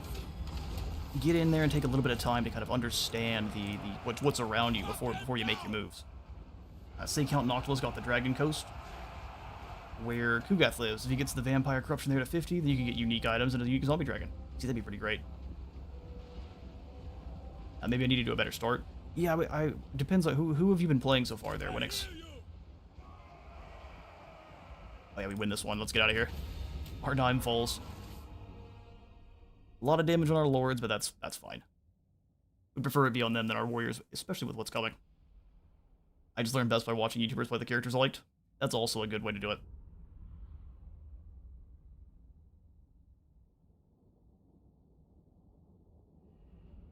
I learned from and my very first Total War YouTuber I watched from it. I don't even think Splattercat played Total War for any kind of actual amount of time other than the very first Warhammer.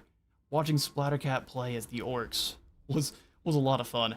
And then I got into Lionheart and such after. I've been watching Lionheart for the more historical things beyond then. I've tried a bit of everything. Dwarves seemed like a nice in theory, but I got wrecked because I feel like I lack cavalry, and also like Bretonnia, but I guess it's like... Bretonnia is a hard faction to play. And my recommendation would be to start as either... I don't know who you have necessarily have access to, but start as Tyrion. Tyrion's a really good start. I would even say Zhao Ming lets you learn kind of just the base mechanics, because he has a very... Cathay is very good all around. So Zhao Ming's a good one to learn with, because you have a pretty decent start. I mean, Dakala about to be down there in the south is to be dangerous, but before she shows up, what other lords would I consider a really decent start?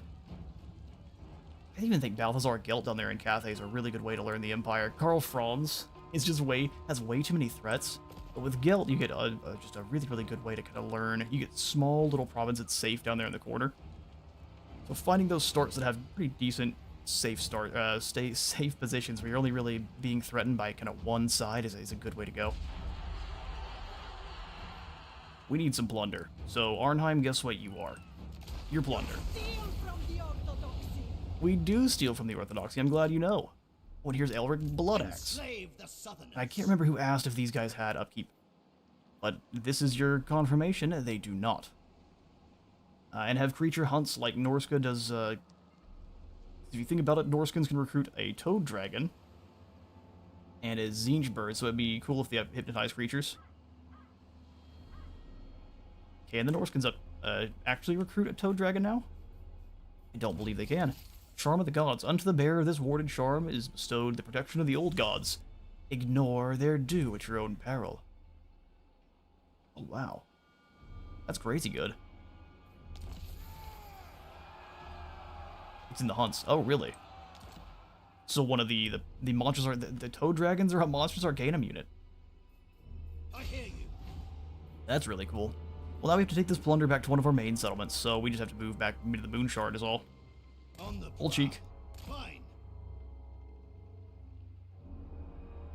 Cool mechanic, and I guess if we wanted to have these guys go and grab more plunder by raiding, they absolutely could. increase their spoils by pillaging other settlements on their journey, but once a haul is delivered, the force disbands. Neat. For example, now you have 6 units in that army. Why don't you recruit more right now? In this army, this one you can't. Dominate. So this army is special. They are for Norsca, one of the new mechanics, where if you raise a settlement, you will basically recruit up a smaller army that is in charge of carrying those spoils back home. You can choose to send them and go blow up other settlements if you think you can take them, but you get, as you can see here, kind of a small amount of guys, and these likely won't replenish. So this is a special spawned army. You can't do any recruitment here. Their job is to go back to the Moon Shard and drop off their plunder. Wulfrik the Wanderer. Wulfrik, I would really like to not get caught out in the sea against a bunch of bows. I'm listening. But we don't really have choice. In time. I like a raiding party. There's so many unique details with both super cool and also overwhelming as a noob. Yeah, and that's what I would say is some of the better factions to start with are also going to have kind of either less mechanics, which I initially considered Norsca a very good learning faction. But now they've got a lot of mechanics now, so it's a little bit different. I would say Grand Cathay starting as Xiaoming, really good option. You get good cavalry, you get good monsters, you get good shooting, you get really good mages and good lords. So, and also really good extra economy through their caravan mechanics. I think it's weird that the High Elves can recruit the Merworm, but the Vampire Coast doesn't. Yeah, I think an option for the Vampire Coast through quests or something is going to be needed going forward. Alright, we're all Marauders Builders. We'll go ahead and upgrade the Ravenous Monolith here. I'll try Cathay again, but how do I know when to build economy or growth, when to recruit or get lords? I feel like that's when it all goes wrong. So for the most part, to start off your campaigns, you want growth all the time. The starting troops you have tend to be quite good. Growth, here we'll show off, I guess Pahwok is our first real build-up. You can see everything here is either going to be growth, or generating us more money, or have better soldiers, because Norskins can kind of play in the red a little bit more than the other factions. When it comes to Cathay, you want to have a solid front line, but your melee fighters are not going to be your main damage dealers. That's going to be always your missiles, at least in the early game. You can kind of change up a little bit as you go, but in the early game you want lots of missiles and 5 or 6 frontline fighters. Zhao Ming does also get to start with a kind of an excellent artillery piece in the Fire Rain Rocket. But since we're having negative 86 here, I'm happy with 9,000 sitting in the back to come in and grab some more units if we had any here. We don't, so I'm not going to. So I prioritize growth early and then upgraded income generation? Yep, absolutely.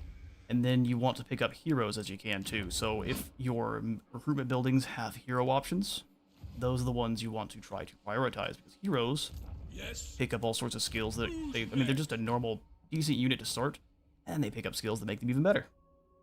I think for Noctilus's faction, the effect would be less time travel in the sea lanes. I think they already do, but maybe making it so he just kind of instantly teleports through them would be a good idea. Where's my next quarry? Give you the Charm of the Gods. Let's fight.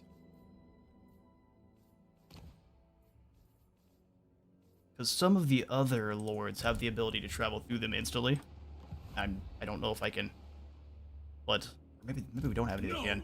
If we don't have any of the lords that can instantly travel through the sea lanes currently, I think Noctilus or any of your really, really good sailing lords should be able to. That's kind of doing the opposite. What about the army? How many melee do I need versus backline if the faction is more range focused like Cathay? Still, even then, I would go for kind of a mix of, especially with, so Zhao Ming is one of the kind of also exceptions to the rule where he has really good melee fighters, but you still even then don't want to go too crazy with it. So I would have for like Zhao Ming's army, you want maybe 4, 5, or even 6 Jade Warriors in the early game, and then have a couple of Spearmen, so maybe 4 or 5 Jade Warriors and some Spearmen to hold your flanks, then the rest should be ranged. And then as long as you have maybe 2 units, I like to have 2 units of either heavy cavalry or some kind of cavalry to make sure you're because in most fights with Cathay, if you can stop the enemy from flanking you, you just win. So if you have a couple of units that can keep people from flanking your ranged troops, that is key. So a couple of Jade Lances or even those Peasant Horsemen in the early game are pretty decent with Zhao Ming. Fear me. Yeah, so I don't know, a good core of maybe 5, 6 front line, the rest range, then like maybe 2 cavalrymen. You should have a pretty good split.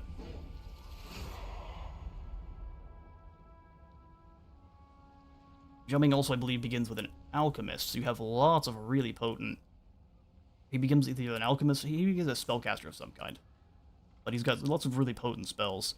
So your frontline fighters hold the line, and then you blast any kind of priority targets to bits with those spells.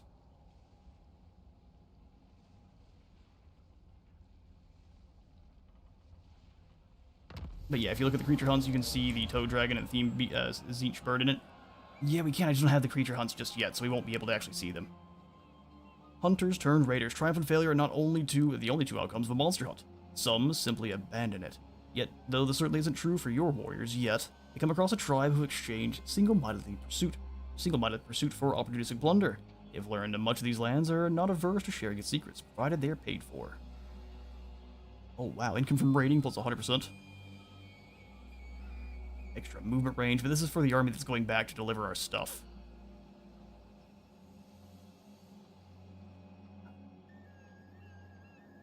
If it's just for the one army, it doesn't really matter, does it?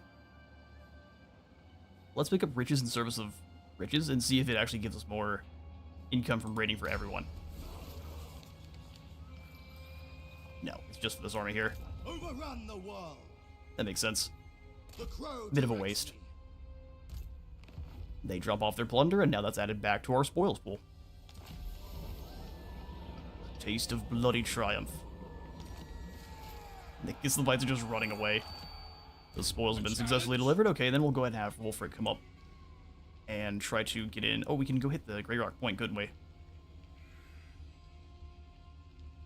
We need to raid. Harness the winds.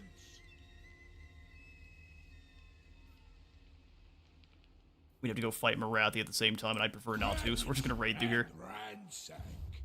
Ravage and ransack. What Mazda Mundi's back, and he's got a squad of skinks. Dark seal. Sail the impossible seas. Cooldown reduction for Sea Fang, teleportation, and ritual, and then we also get more income from sacking for just Wulfrik. Tools of war. I will be rewarded.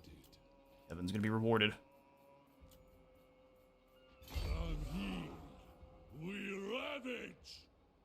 Those where I want to come raid in Mazda's territory. He has no good units here, outside of himself. Servant of the dark. Wish he didn't take 2 turns for global. Putting ourselves in a little bit of a dangerous spot here.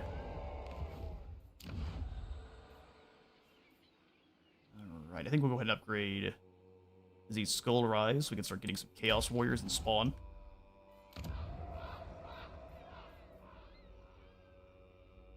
Income generated. I don't know if I care about that just yet. We want new units. So, we're going to go for the Fog Shrouded Fins to get ourselves a Famir Noble. Show off some new stuff. We can use spoils to get the Raiders Bazaar. That gets all of the units now. Yes, please. Ruinous Altar for more control. Now we're fine on control. We instead want more growth here.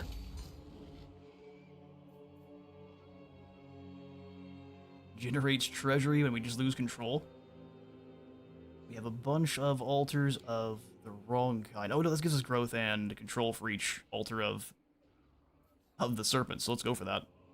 That should give us 40 more, because we should count as having 2, right? Or is that just extra allegiance? Just extra allegiance. Go for it.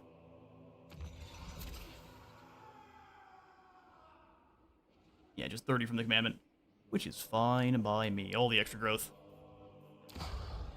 And then here we can go for what? The income? Despoilment. I will. Upgrade Knock the Peaks. Good stuff. Pass the turn. Once we're done with this, we should have Bayard Bearstruck too. I think it's weird that the Tomb Kings are the only confederate with 1 or 2 of the Tomb Kings. You can't confederate with Cetra. Cetro is not going to serve anyone, and they're trying to make that kind of lore focused. In lore, Cetra even gets resurrected by the Dark Gods after losing in a fight with, I don't know if it's Kolek or someone, but he loses in a fight, and they resurrect him and say, "But listen, we'll give you an army if you serve us," and he basically tells them to F off, because it's Cetra. So generally just a few spear to cover the flanks, range, maybe 5, 4 melee to cover the front, and the rest is a flex in terms of, yes, absolutely. You're figuring it out there, Winix. Your seers have dreamed a strange procession greeting you on your way to the monster's trail. The hunter's own mirror images, insubstantial yet irrefutably there, having returned apparently from a triumphant conclusion to the very hunt that is now underway, and very much not yet concluded. The doppelganger's forms excluded savage jubilation, good grief, jubilation, dragging the monster's remains behind them. Though the cavalcade of eidolons faded with the dawn, the tale has imparted much of their victorious demeanor to your hunters. Ah, so we're playing Warframe now. An early celebration. I like the idea of the upkeep production. We're going to go ahead and take a confident pace. See things progress through the Chaos Realms requires unwavering faith and unerring devotion to Wulfrik, both steadied by the presence of one's brothers in carnage. Foundations beset. Deploy the repair crews. Thank you for all the help. I want to try again now. Awesome to hear. And the game's a ton of fun. It just if you're struggling and having a hard time with factions you can't figure out why, it's just having a little bit more of the actual campaign knowledge. I lost so many campaigns when I first started playing Total War. It wasn't even funny. That's not the case now, but not when we started. When I started, it was loss after loss after loss. Same thing with Age of Wonders. Just kind of how strategy games are. In order to learn them, you kind of have to suffer a little bit.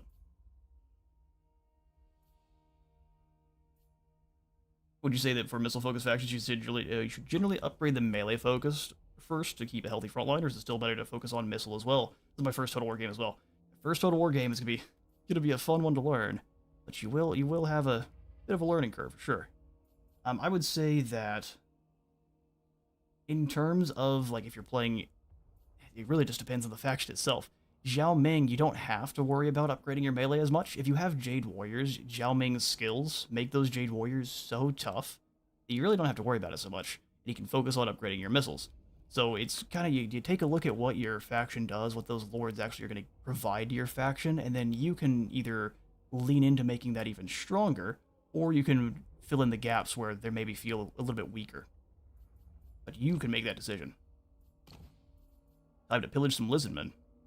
Cooldown reduction of all of our spells. Oh, we should have, that's way sooner. Melee defense for all of our Norscan monsters, cooldown reduction, and immunity to psychology. You can always kill better. You hope that they will end an in-game crisis for the Forces of Order and the Forces of Chaos? The gods feast on Well, several of the Forces of Order kind of already do have in-game crises, but I think Chaos definitely needs one. eternal challenger. Chaos not having anything is really strange. Peace. We're just gonna keep raiding on through, no one's gonna do anything about it. Wulfrik says. We might end up losing the Moon Shard, but that's fine. We'll deal. What? World Walker. World Walker. Here's some warriors up to +8 attack from Marauders and +12% weapon strength. Bold. So our most elite bearman up to 4449, and that is not bad for a tier 2 unit. Journey Berserkers just get crazy. destination. 5840, 73 strength per unit there. 5 versus infantry and 12 versus large. They're basically dual axe halberdiers.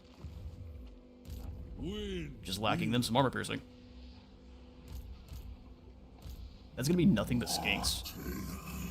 I think we can win that. He might be able to bring in some regiment renown.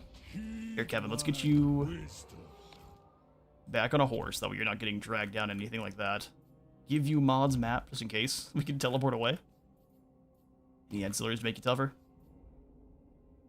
Extra income from raiding. Nah, we don't need that. Alright.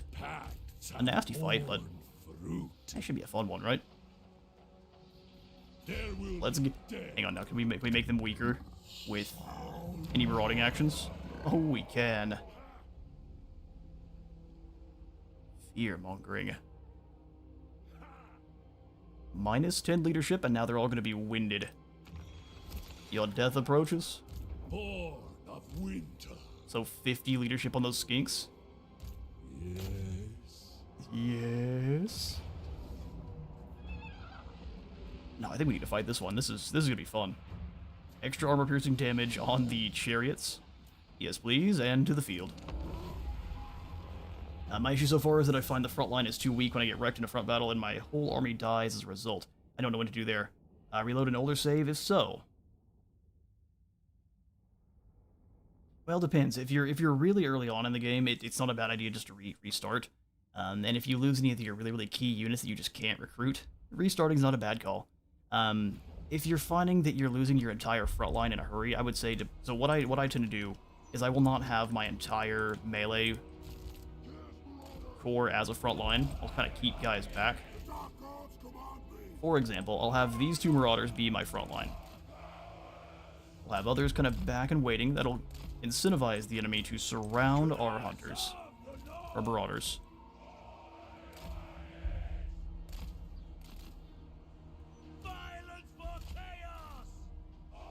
And then we can send in the troops to flank whoever decides to do that. So we'll go and just defend these edges here. And then the best way to make sure your enemy doesn't take out your entire front line and try to push right through is just going to keep them a little bit further back.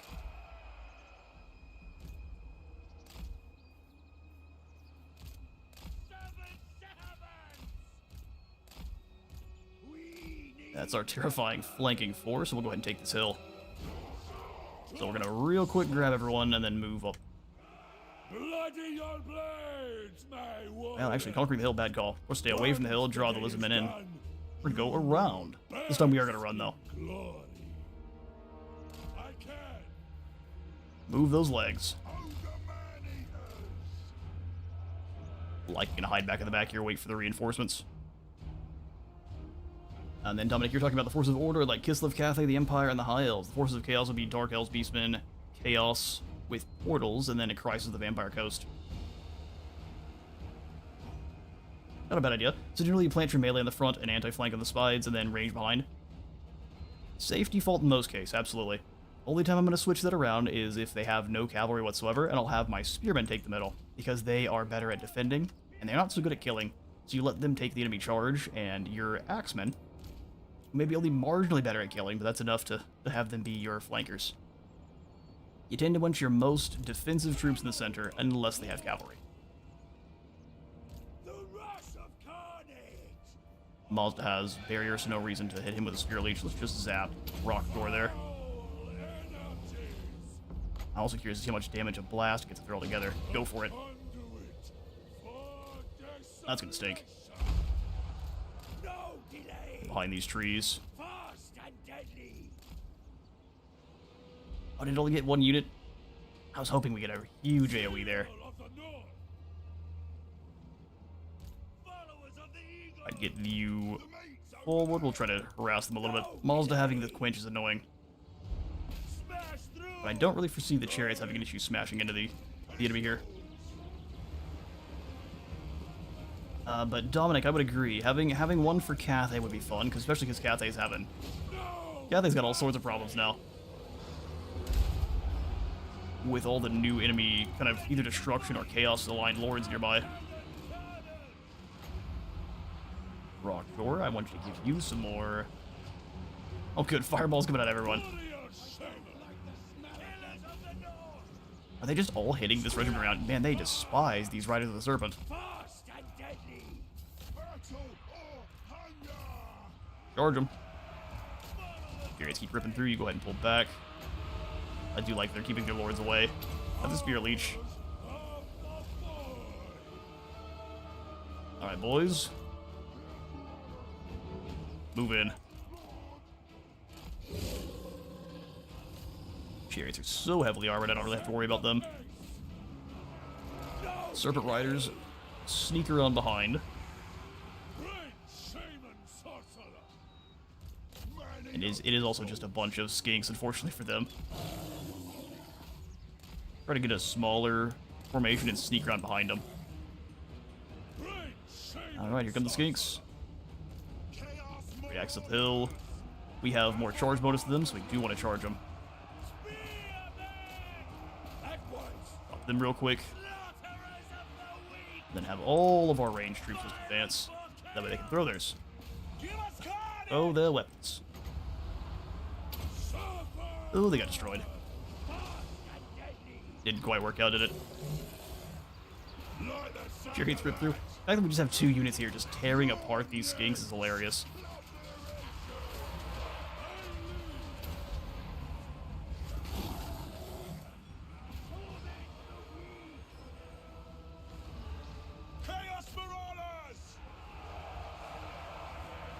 throwing axes. Let's focus these skinks in the back line there, and then you do the same thing.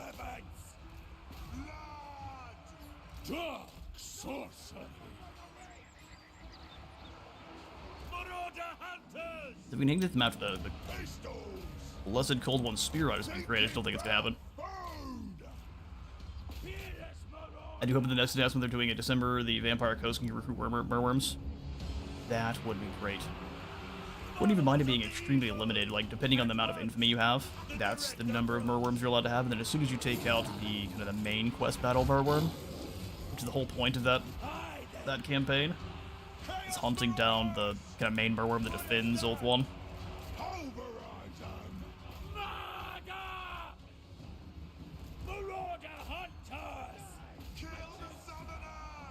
You will fall! Violence or chaos! Where's the enemy? There's the enemy. The rush of carnage! Chaos Marauders! Blood! Get in position! Chariots take out Rockjaw. The amount of kills these guys have, 391. That is a terrifying unit of Marauder Chariots. Soviets! Fortune and food! Riders of the serpent! Javelins are done. Spears advance on these spear riders. Chaos Marauders! Pull back! Marauder hunters! The flank's gone. 7 servants! Charge! Heal them. What do the gods desire? Taking their Beasts of Tashnar. We've got our flank is secure. These guys are gone. Get around behind them, they're hunters. Break their ranks!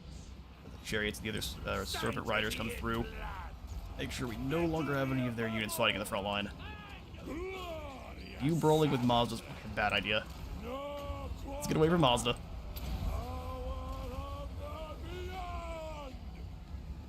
All of our hunters, axes towards Mazda Mundi.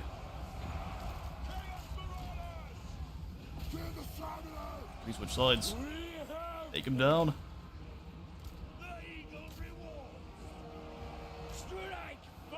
And skinks are returning. They are being led by Mazda Mundi himself. Failure would be not good for them, to say the least. Hunting the merworm was the whole purpose of the Vampire Coast. I would like either a regiment version that would make it with white with red eyes, or an ability to pick up a settlement with a port. Be pretty cool.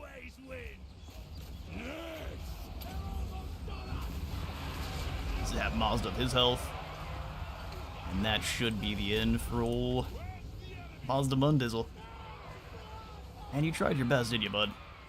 Wasn't enough.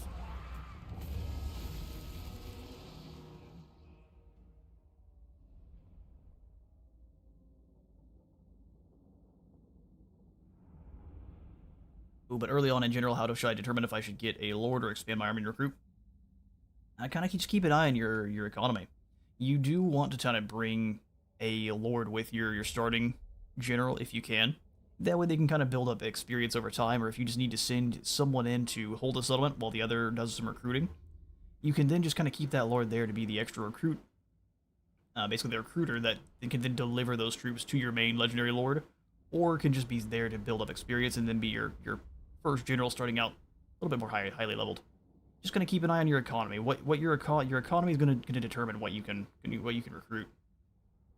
More order-based factions, you need to make sure that your actual kind of building economy is what's sustaining you, as opposed to your battles. When you're playing as a chaos faction or a destruction faction, either raiding or sacking and actually fighting those fights is how you're gonna be gaining most of your money. I've seen the blog for the Kurgan Horsemen, they aren't there. I wonder if they'll update the model before launch. They might be, if they're not there. I've seen that blog myself, just haven't had the time to get in and make a video about it. That'll be coming up probably sometime tomorrow.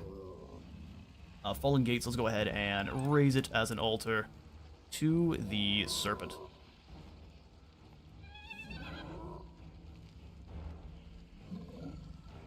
I lied to the Eagle.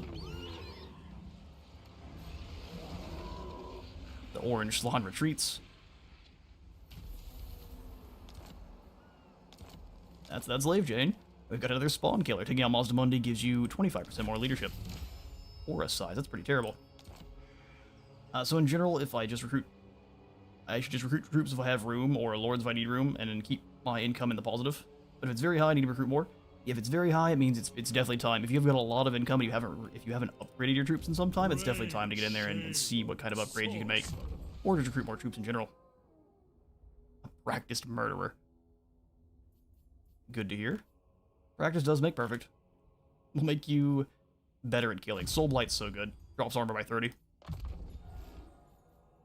A true God saved.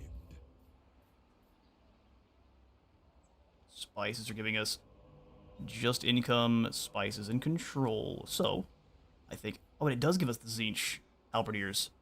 That's pretty good.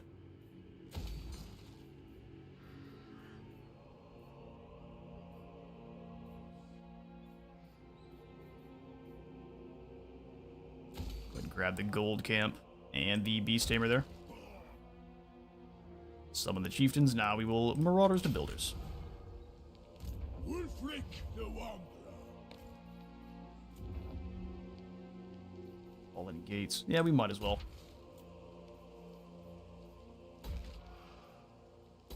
Corn warriors sound perfect, or we could save the money and go for the upgrade to the Norscan village. We need 4 population surplus. We'll go for the Norscan village then.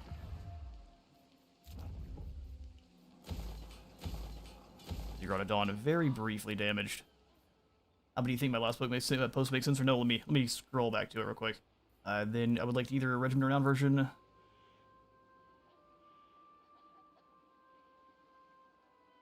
So do you mean, I guess, pick the settlement with the port, so it only... What do you mean by that, I guess, specifically? The other part of it makes sense, though. A special Regiment Renown of maybe Silac One Eye, but obviously not him. Like an undead Merworm.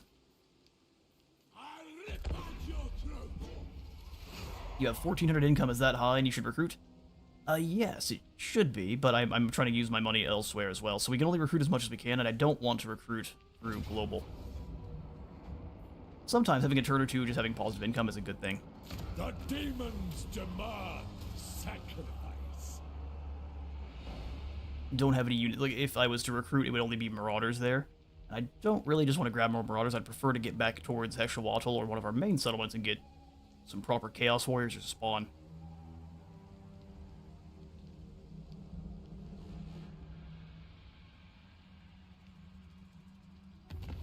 Alright, talk chick. Oh, there's Beorg. Welcome, Mr. Bearstruck. Hunt the cold bloods, defile their sacred spaces, pillage and take all we can. There's our income from raiding. 2,500 treasury, and Beorg's here. It makes sense. You also want to surplus of upgrade stuff when available. I guess I stress too much trying to do everything. Yeah, that's another thing. So I'm not going to say you stress too much, but worrying about doing everything is also one of the things that can get you lost in what's going on. So just pick an aspect of it. Make sure you're just doing everything you need to every turn, doing your diplomacy, just taking a look. We're a faction that doesn't really care about diplomacy, but if you're one that does, take a look through every now and again to see if there's anyone that you could maybe join in a war. You're all fighting Noctilus. We could jump in and help them punch Noctilus out and then keep Avalorian off our backs, which would be probably a really good idea. We're going to do that just yet? No, not yet, but just kind of keeping an eye on everything. As long as you're just kind of scrolling through your list of things to do every turn, there's no troubles. So Beorg, what makes him special? He's got the Bear Fang Talisman, which is also going to give us 5% extra physical resistance for all marauders in this army, as long as they're elite. He gets 25% spell resistance, and then that Bear Fang Talisman ability, which is 40% physical resistance. That's insane. Good to have. Also, for his skills.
And we return.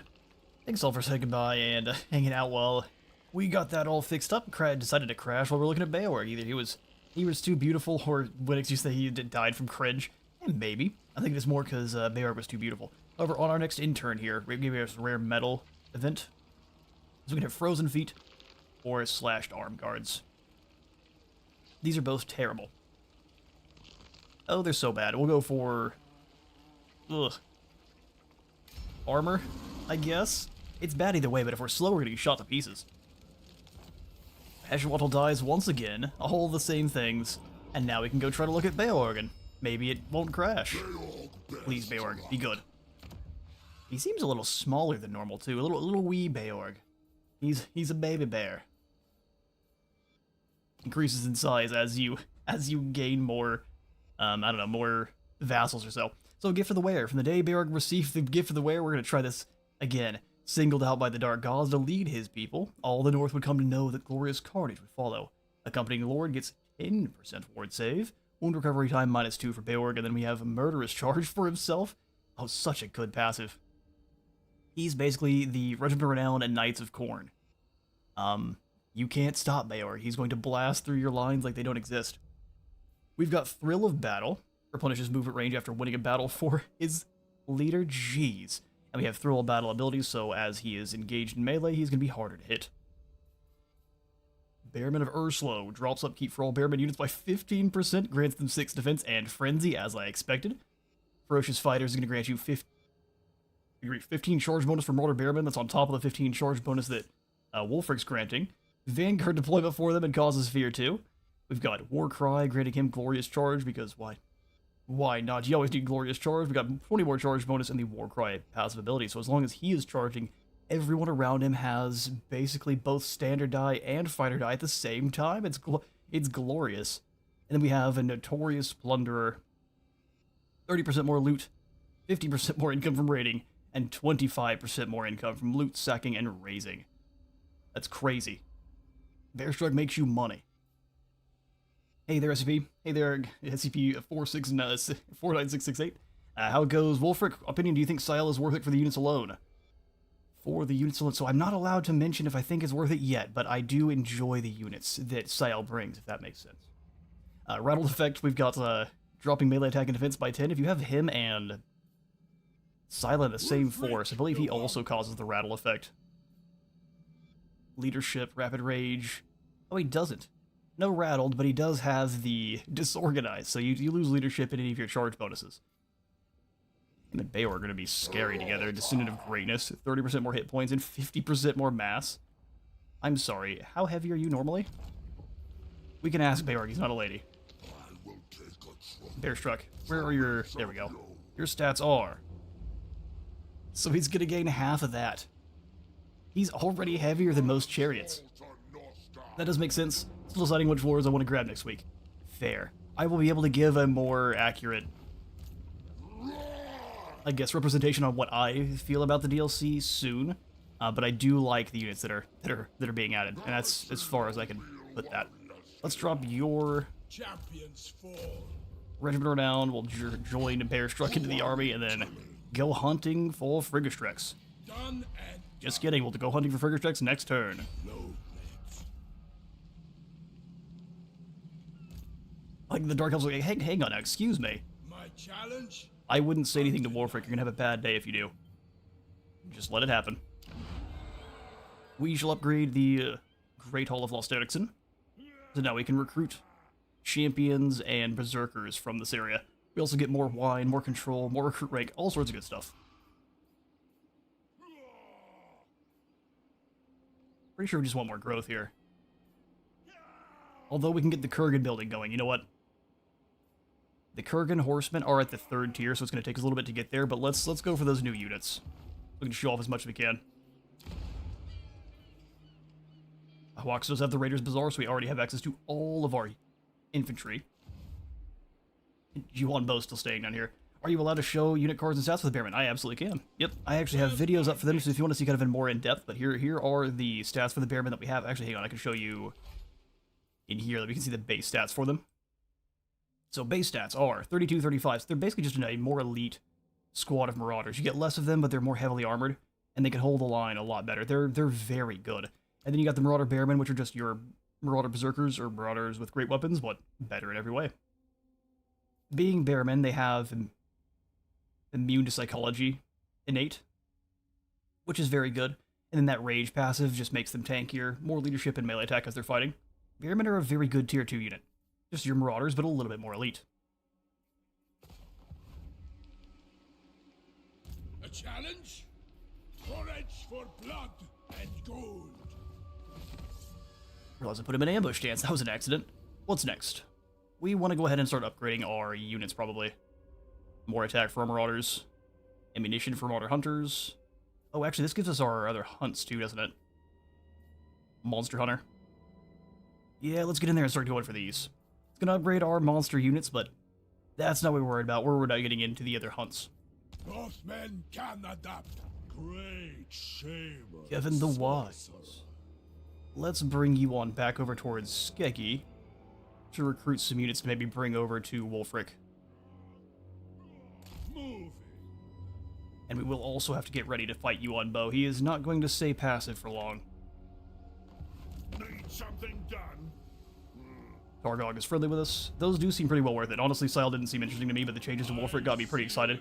They'd be fun for a co-op campaign. Yeah, actually, if you're playing as all of the different Norscan lords, that would be such a fun co-op campaign. And the fact that Wulfrik can kind of go wherever he wants with Seafang now, you start over here in Lustria, and you have the territory in Norsca. You get an event very early on to make you decide to keep both settlements or abandon Norsca for Lustria, which is what we did.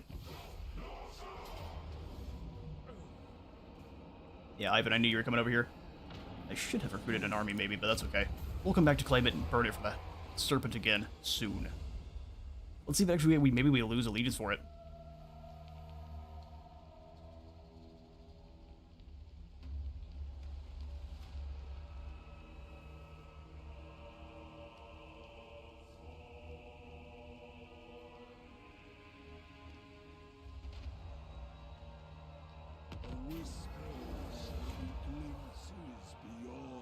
Do I like the new cavalry? And I believe they also got archers. They didn't get archers, but they did get those cavalry are incredible.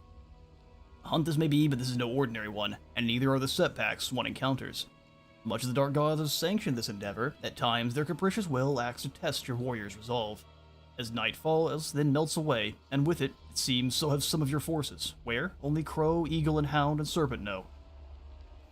The lost will be found, the lost will be replaced, or the lost will be forgotten.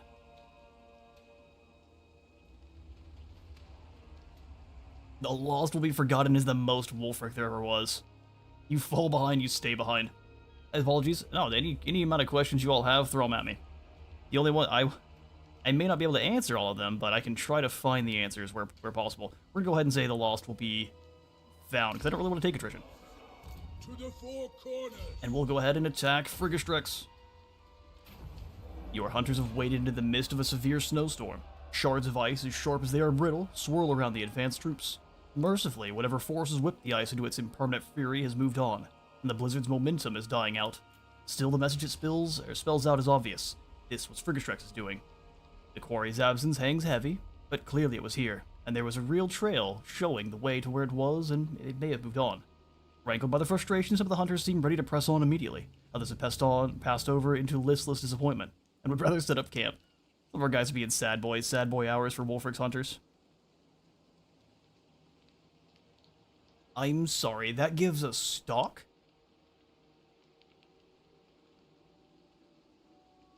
It could not have gone far, surely. No, we're gonna chase after the beast. Champion of the sword. Okay, apparently it could have gone far. And I'm sorry, how is Marathi wrapped all the way around? Reign secure. Just Slanesh things, I'm guessing. Challenge. Don't worry about it. Don't worry about it too much. Dark sea. Kevin, while we're here, let's go ahead and get you some more troops. Here, we'll bring you up into the Ziggurat of I Dawn. must see to my ritual. Rituals. And then we shall recruit you some Bearmen as well, because they are so good. Let's grab just 2 for now. Just 2 for now. Fight. I kind of want to fight Marathi, don't we? Is it smart? Absolutely not. But is it Wulfrik? Yes. Everyone's getting plundered. I am the Bear struck. Let's go kill us some Dark Elves. Do we have any Marathi deals with her? will Listen to your plea. No, we don't. Perfect. I don't want anyone else to be mad at us, just Marathi. I'm listening. I kind of want to sack the Petrified Forest and then hit Sildred. Let's do that. Sorry, Marathi. It's nothing personal. Just really good business. Let's see how Auto-Resolve hurts us against the Dark Elves. Without doubt. It doesn't. Oh, so I'm looking at a mass campaign as my first campaign. Do you think a fully exalted Demonetter infantry army stand up to Mortal Warriors of Slaanesh? Oh, good grief, yes. Yeah, the mask makes your Demonettes a level of terrifying that is, frankly, almost obscene. Before, I thought Skulltaker had one of the strongest campaigns by far because of how much he can boost up Bloodletters. The Mask of Slaanesh can do things with just the Demonettes and any of the units in her army just because of her eternal dances. It just becomes silly. We actually have a mask campaign currently. The mask is awesome. But you'll see we're only 2 episodes in. I've recorded 2 more episodes today, but we're 2 episodes in now, and we've already knocked out 2 legendary lords, and it wasn't even a challenge.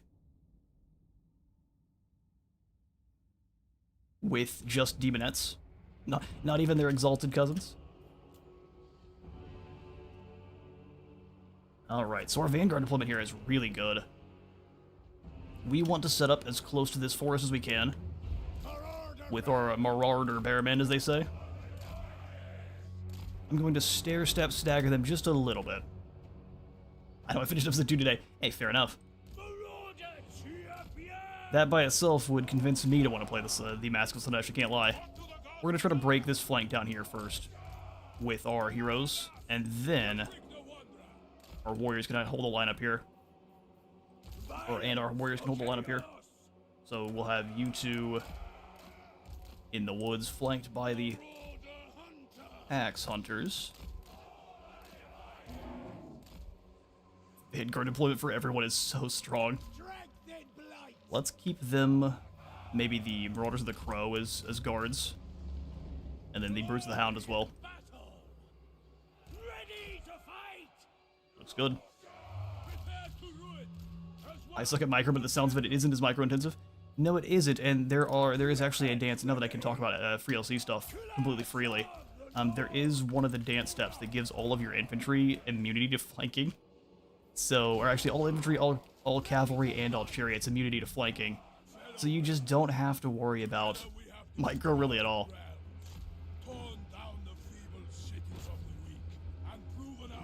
Granted, it is one of the last dances you pick up, but still, crazy strong.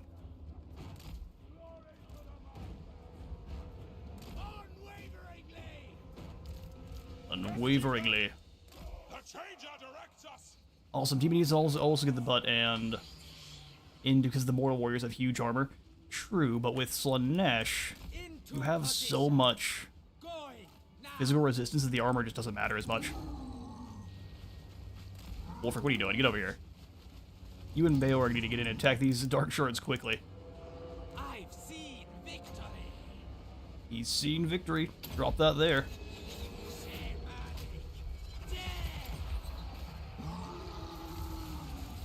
Get as deep into their lines as you can, and then go for the kill for Khorne to wake them all up.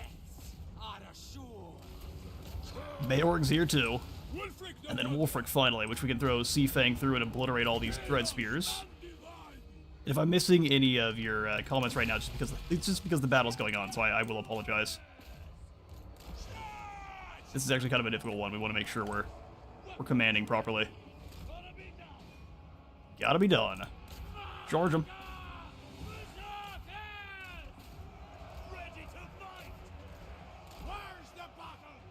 Where's the battle? Sounds very piratey. Wulfrik, you get into these Reaper Bolt throwers in the back line here. We'll go ahead and lock Ilarion down in a moment.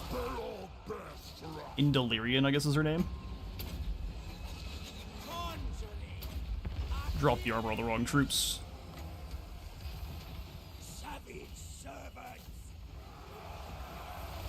Get there, Wulfrik. Let's have you and Beorg. Well, we can wipe out these Dread Spears.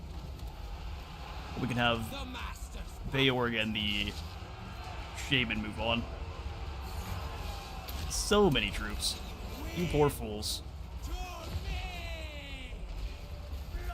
Bet you think giving your entire army stalk is just chef's kiss. Yeah, it's so crazy. Doesn't work as well in your minor settlement battles just because of how compact they are, but in everything else, brutal. And this went very well, didn't it? Poor Druki. Shaman sorcerer! She's fighting in her front lines against our uber-powered bearmen.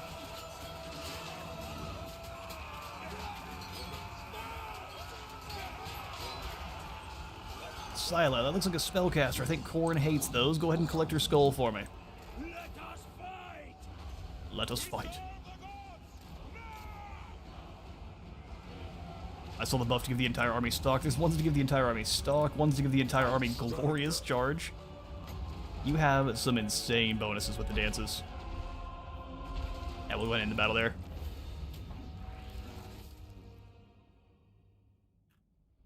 And Winix, if you're still around, you said you're only on normal. Generally, you don't struggle in any games on max difficulty, so I need to get at least enough of an understanding so I can beat my current struggles. Yeah, exactly. If you don't struggle on other games with max difficulty, you won't have any trouble once you learn Warhammer then.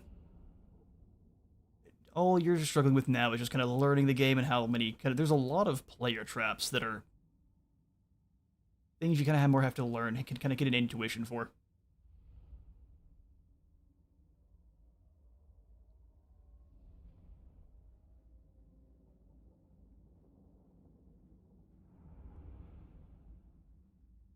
Wulfrik's entire army also having bonus versus large means when it's time to throw hands against the elves or anyone that wants to field a bunch of monsters, they're going to have the worst time. I have one day that would expand out the siege maps, make them larger to accommodate armies. Not a battle as the Sisters of Twilight recently against Skaven. Minor settlement map hurt me more than the units did. Yeah. And the sieges are not great. If you deploy ladders at all, you are going to mess with your units' pathing so much. They just will refuse to go through the gates, and it messes with the entire siege. This one I kind of want to pillage. We're not getting very much spoils, so we're going to instead go ahead and just raise up an altar to the Eagle, which will be our next main allegiance. There's a Mammoth Tamer to drop enemy leadership even further. We've got the Mauls of Savagery. Excellent. Some fast-moving anti-large is definitely something we can use. I don't know what I'm going to get rid of. Probably some Berserkers, but... or maybe even these Hunters. They just can't throw very far.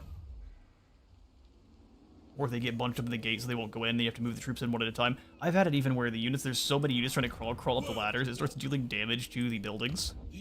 Or the walls itself. And the walls will crumble with the guys running up them.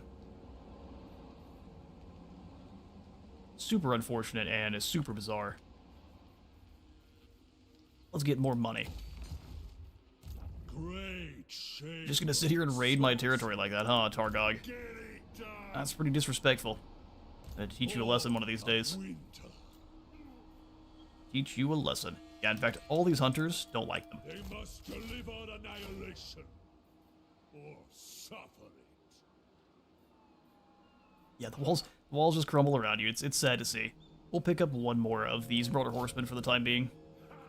I mean, we've got all the way into the Marauder Champions. We just have to move up into... well, I guess not Skeggy. That's down there in Popwox. Dark Seer. Dark Seer. Get some Slanesh Warriors and then upgrade to the Undulant Monolith.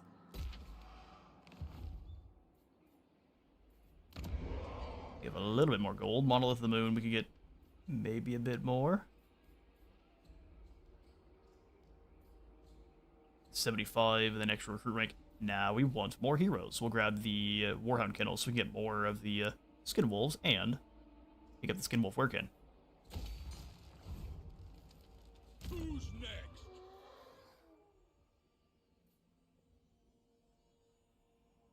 Wulfrik, I think it's time for us to go ahead and pick up Fueled by War to start dropping that upkeep into Spawn of Chaos. Where's my next quarry? Dealing with all these Druki, I think Final Transmutation's the call. I am the Wanderer.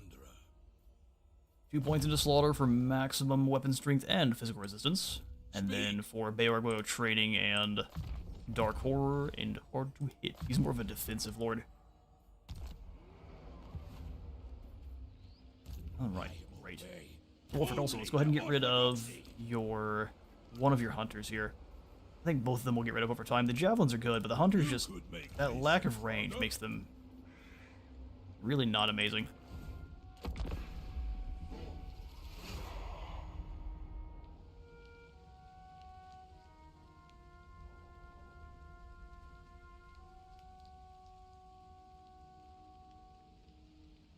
It's also time for us to get another of our Shaman Lords. We'll bring him over here to the Fallen Gates and up towards Sulfurettes.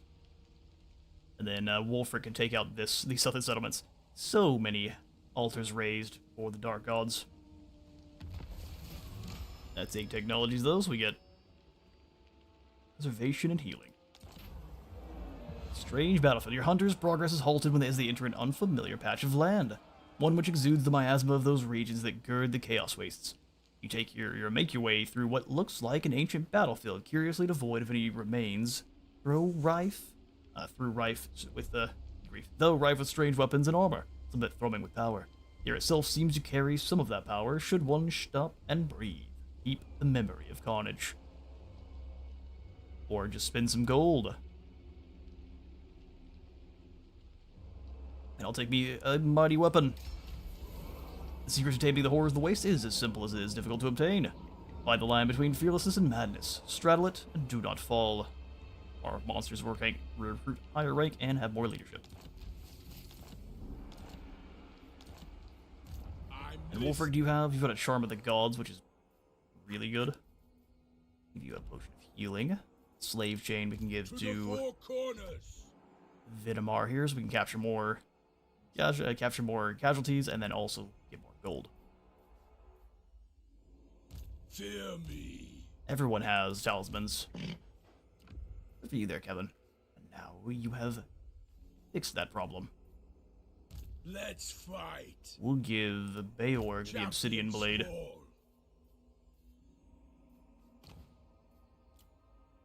Yeah, Berserker just gives him more weapon strength. Good to have. Undefeated. Norse Berserker or Slave. Let's get rid of the Or Slave. And we can pick up the Berserker with him as well. I thought oh, did we already have one?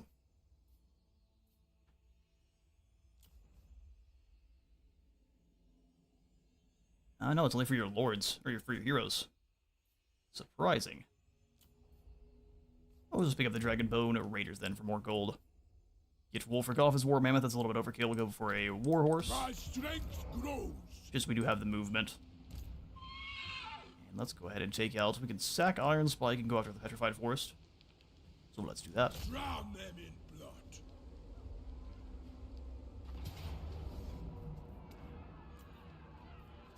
I'm skillful. We'll go ahead and we could just pillage it. We need more. More plunder sounds good. Could this army defeat the defenders of Sulfurettes? Actually, no, probably not. It's like maybe if they had some reinforcements.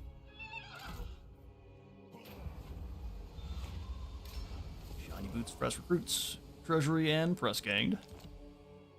We'll have this squad go deal with Grey Rock Point. Destroy them. Destroy them. My challenge. Wulfrik, you will go back into a raiding stance and go up this way. That upkeep production, and we'll pick up the Maws of Savagery as we move through. Tribal fury. No delay. Drop your loot off in Silver Tor. And let's get another army recruited up in... probably Pahwaks. We go as far as the Shrine of Sotek is a good idea. So we'll snag ourselves an additional Great Shaman Sorcerer since they're new. We'll go for the Lore of Fire. Svengar the Misshapen, that's perfect. Great Shaman Sorcerer. Great Svengar will give you a dominating presence. And then... join me. Fight our enemies. Champion's very expensive. Your Bearmen, actually, though, are only barely more expensive than your normal Marauders, so... grab a couple of these guys. And maybe some Poison Hounds.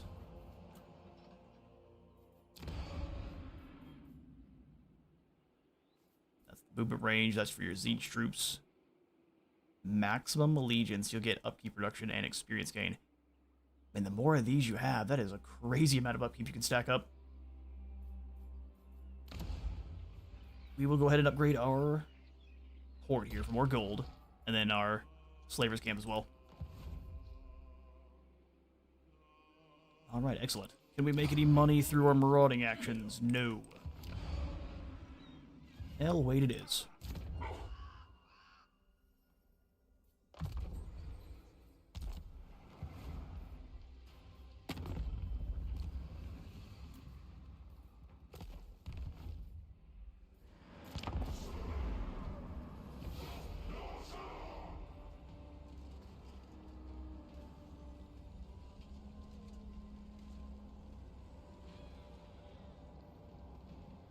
I'm gonna guess, so I hope CA does something with the south of Cathay because they did mention Tigerman and the Monkey King in Warhammer. They have mentioned the Monkey King a couple times, and there's been a couple things in the deep files about the Tigerman, and they even had I don't know if it's choreography for fight moves or for something, but they had choreography for the Tigerman going in not too long ago, honestly. Enslave the Southerner. Spoils have been successfully delivered. I'll handle it. But I really hope they do expand the southern part of Cathay too, because it's in dire need of it. My visions predict failure. Do they now? My visions predict success. We will go ahead and sack this first, and then we'll claim it. Conduit for the beyond. Let's colonize with some of our spoils here for the extra port. Norscan Wulfrik. Not as good as they used to be, but they're still pretty nice. Wind wield. Instead of being a practice murderer, let's go ahead and give you some unnatural healing. A true godsend. A true godsend. Finally, a fight. Pick up the Maws of Savagery, and then we'll move through into the forest. And I actually think we will, of course, auto-resolve here how much. And if it gives us a special ancillary, I'm going to raise it. We get a couple. Despoil and ravage. Nud, Breaker of Horrors, needs to move in and drop off his 19 spoils. The eternal challenge. It's so many. Ravage and ransack. They can run. Ravage and Ransack. Alright, Fueled by War is not needed right now. I think we're going to go ahead and pick up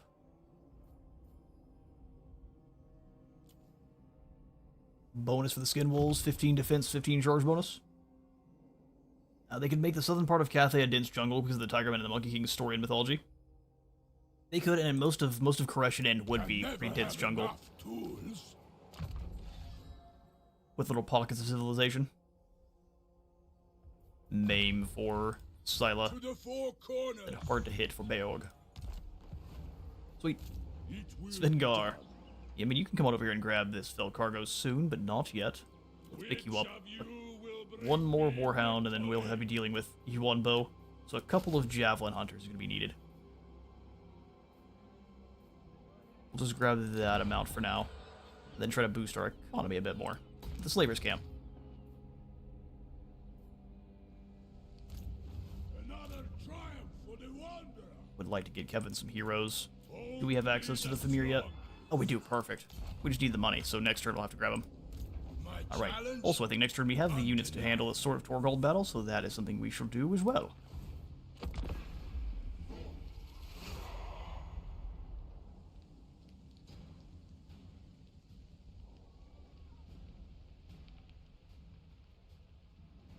I do wish CA would put in some more land. The map is feeling very congested. I would agree. We have a whole new province, just one province though, above the staging ground for Village and Zatan in the very north of Cathay. Right above the wall, actually.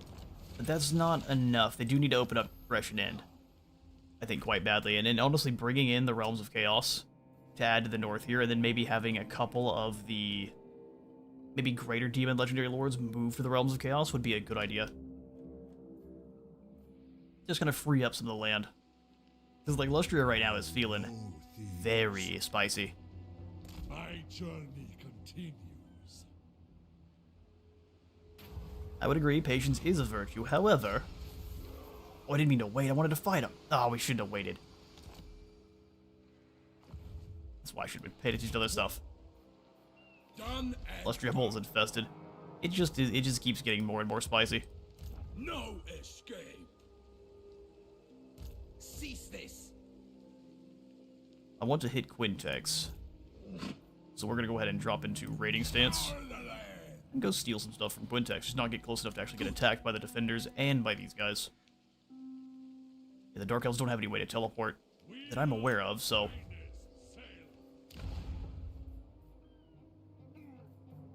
Movement range, and then the Mock God for our Tzeentch warriors. I think it'd be cooler if either the Vampire Coast or Tzeentch gets a giant land octopus, because octopus are alien-like, and Tzeentch would be, I think, changing it would be perfect. Are you playing before the DLC drop? I am. Yes, indeed, I do have early access thanks to Creative Assembly. So I am playing a little bit of Wulfrik beforehand. I can show off all of the DLC units and stuff, though, so that's what I'm trying to do. Werewolf Dens is not making me any more money. Is there anything we can build to make me more gold? Please. We need the cash. Apparently not. Alright, well, we can't really recruit that Famir yet, then. What now? Yes. Let's see what this Fell cargo is there, Svengar. Can we win? Let's find out. A close defeat. Maybe. Did Norscan get a bit of a rework that makes it better? They got a pretty big rework, actually. So they have a whole new resource now called Spoils. It's going to be about settling different provinces that are not Norscan home territory. They've also got several new kind of actions they can take inside of provinces using Spoils or just using your control to give you things. So different marauding actions for the Marauders. Help them better raid in those provinces. Got a pretty large rework to their tech tree, so now instead where before you had to conquer certain territory in order to, at least certain capitals rather, in order to get buffs, now if you're fighting a certain faction 10 times, or still if you claim that faction's capital, or whatever race's capital, you'll get bonuses to fighting that race. Which is great, as well as some pretty decent bonuses on top of everything else. Monsters Arcanum's also been changed, so you have these a whole suite of units, very similar to the WoW units. So like you got your Toad Dragon, your Cockatrice, a lot of the big monstrous units that would be in your Arcanum. You can hunt them down and actually get access to more of them for your armies too. Done a little bit of an overhaul to all of the different lords and heroes and their little skills. All of them now have, what they're doing with their freshening up is they'll give them kind of 3 choice skills where you pick one and the other 2 are locked. Fireball.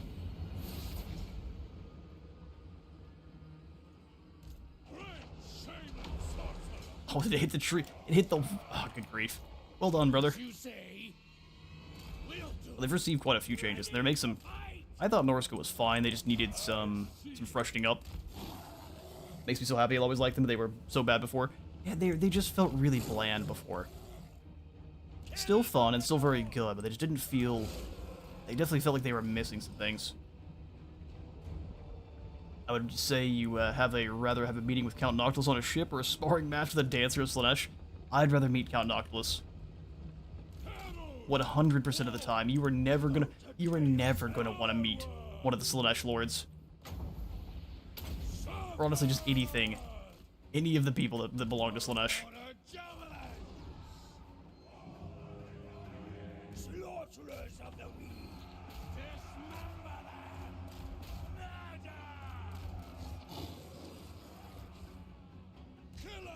We've perhaps overestimated our abilities a bit here, but we'll see if we can pull out a win here. Broader Bearman. Try to hit this unit. Getting shot by the shotguns is going to be a death sentence. Throw a fireball in here. Come on, Bearman. You're never going to beat any of the demons, honestly.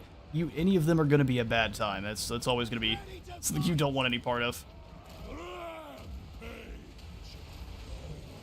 The hounds are not hanging in there. We might have bit off more than we could chew here.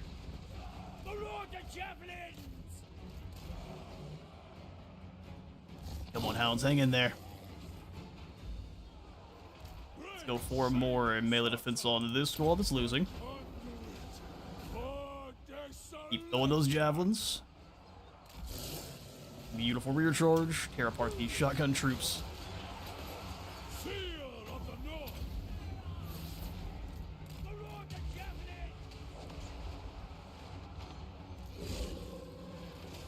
Pull away. We'll try to circle around and hit one of these other units. Would you rather fight the king of the empire or the emperor, or go on a blood donation with Vlad? Well, me and Vlad are gonna collect lots of blood, so I think at least we'll be successful there. Over there. I'm going to go to a blood donation. For the Dark God. Ah, they got caught between the depth guard now. They'll be back, thankfully. Maraud the javelins. Of course. Nasty. Warriors, Run. set the pace. All of our warhounds are out of there, and yeah, we definitely took on a fight we couldn't beat. We couldn't win. Killers of Too bad. the North. Understood. No Chuck hesitation. another fireball here. And both the warhounds work together on these shotgun troops who are obliterating our mage. Oh wow, that's perfect. You gave them just enough space, didn't you? I shan't die here. We'll see though, won't we? Really bad showing for our troops. Violence for chaos. They break and run because of bad leadership. Well, that's too bad.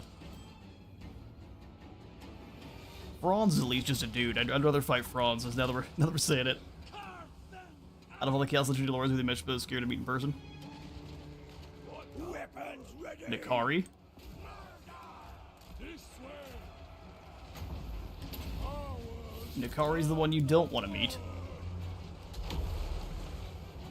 Curse, the very terrain is working against us here. Well, that's a humbling fight, isn't it? The Marauder Bearmen, though, are slaughtering the undead. They don't have any support that's worth anything.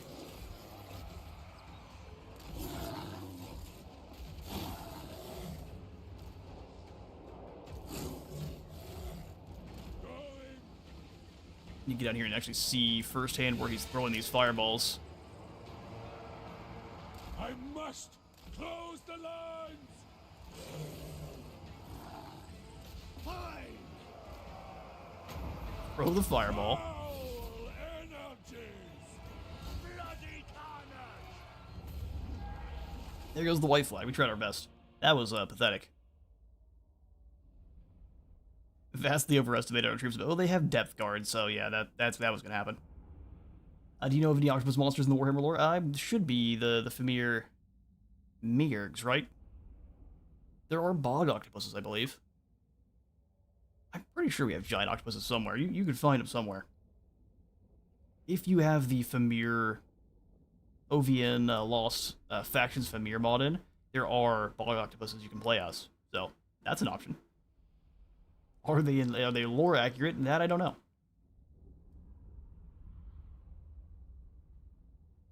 And then SCP, you'd love to see more freshening up of the Wood Elves and more stuff for Lisbon. Yeah, the Wood Elves are definitely... Wood Elves and Dark Elves both need a little bit of love to kind of keep them up with the High Elves, too. Yeah, that's too bad. We lose. Oh, it just goes away. Oh, the army's gone.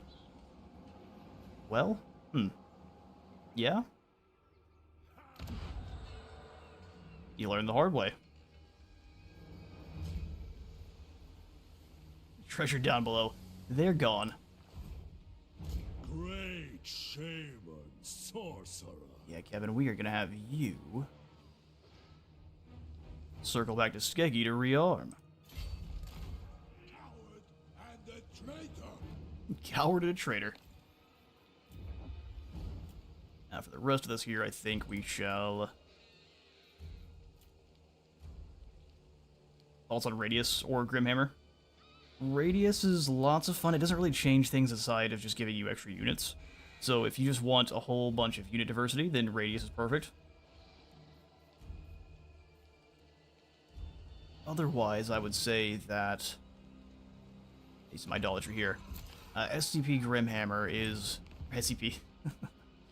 SFO Grimhammer is going to be if you've played quite a bit of vanilla and you want something a little bit more challenging and kind of a whole other layer added to the game, Grimhammer is for you.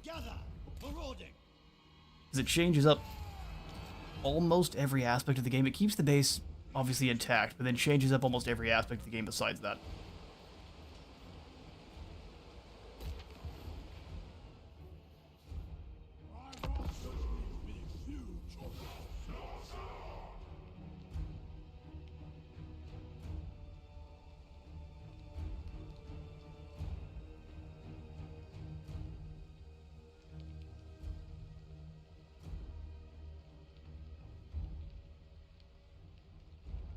Oh, and there's Barathi.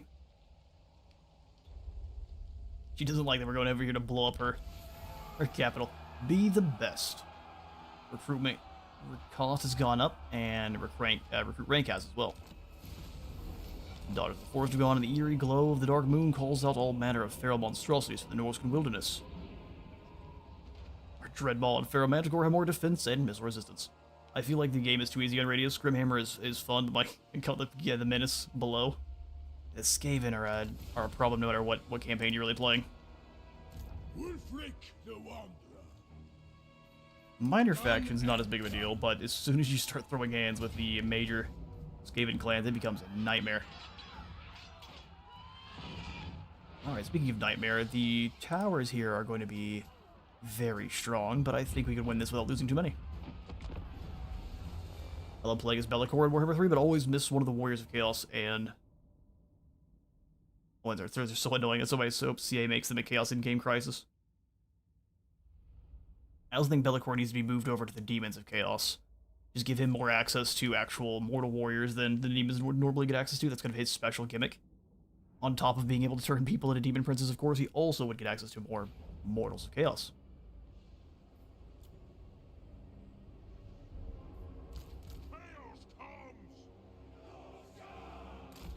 And they did a pretty good job of it, where you could take your demons and then upgrade them through the warband mechanic with him. So I think you could take your normal demonettes or any of your normal demons and turn them into their exalted version, which is a really good way of getting around that. But it's not enough.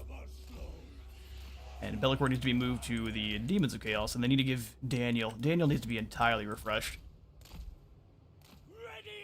And I don't think that's ever on the docket. In terms of things we're probably not going to see, Daniel getting refreshed is one of them. Weapons ready. Great axes, everyone deployed? No, we're missing a few. Get over here, lads. Champions, and then the two horsemen. For the fray. We shall send Scylla in. And then the bearmen can go this way. Wulfrik the Wanderer. We hope really to get you off of your chariot. Ah, Marathi, you choosing not to upgrade your walls is going to be a bad call for you. Extra speed there. Go help Scylla. Anyone behind the walls we can hit with a Sea Fang. Magical boat. Get him.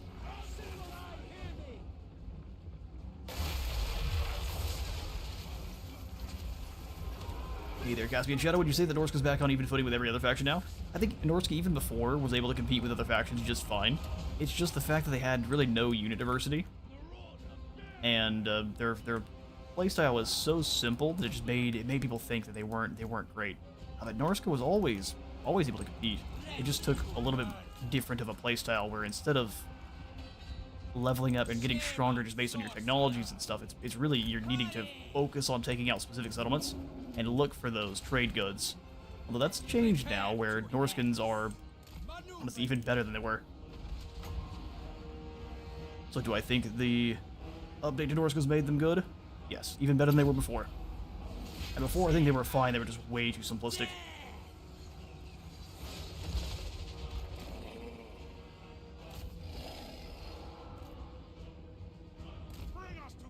We'll go ahead and send the Berserkers to conquer the walls. They're about the only troops we have that can duel with bleak swords, which is going to mess up the padding for the rest of this battle here. It's fine. We're through the gates? Oh, we are. Awesome. Time for a headache. You stay away. Too much damage in it for you. Scylla, though, he's doing fine. You two stand here and throw axes at anyone that wants to run through. That gatehouse is struggling. Airmen, change blind, and actually berserkers, change blind as well. We're going straight through the gates.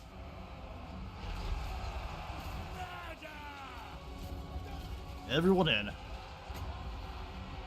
Metal spells here. Keep smashing up. We got more Sea Fang. These poor Druki. What are they gonna do? Except for shoot my mammoth a whole bunch.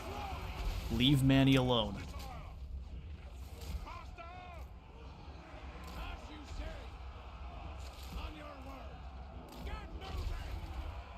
Here comes the blob.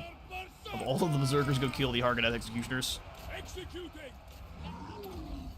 Chaos demands, and so do I. No crossbows, no thanks.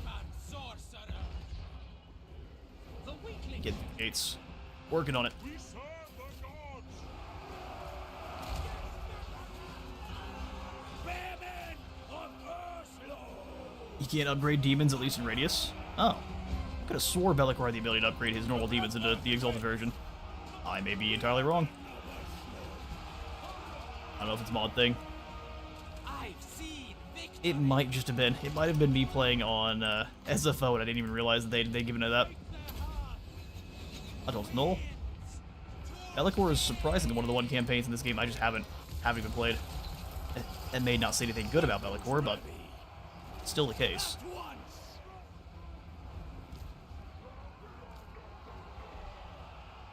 These poor Dark Elves didn't stand a chance. Where's the enemy? I'm surprised that there's no Regiment Renowned War Mammoth that was albino that does frost attacks. I would agree with you. That's more of a Games Workshop problem, though. It may not work for Archaon, but also... Oh, no, it definitely doesn't work for Archaon. It's only for Be'lakor.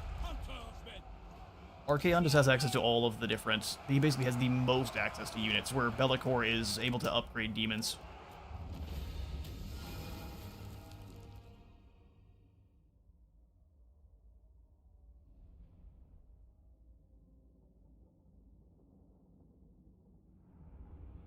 But to answer your question more astutely there, Caspian Shadow, Norsca is definitely on foot with a lot of the more freshened up factions now.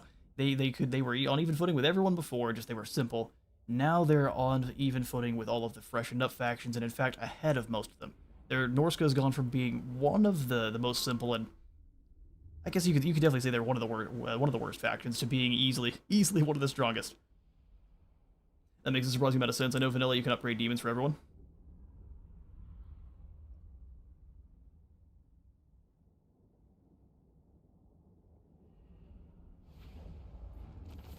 Alright, Cult of Pleasure. Stop telling me I can conquer the settlement. I know I can. Oh, hello there. Oh, here we go. We've got Raiders Rewards. Look at this. Pillaging a settlement has a small chance to grant a Raiders Reward, a unique magic item or follower, but always at least grants a common item. So we've already got the Charm of the Gods, but always we've got Azric's Map of Star Striding. I'm sorry, has access to Tzeentch teleport stance. Yes, please.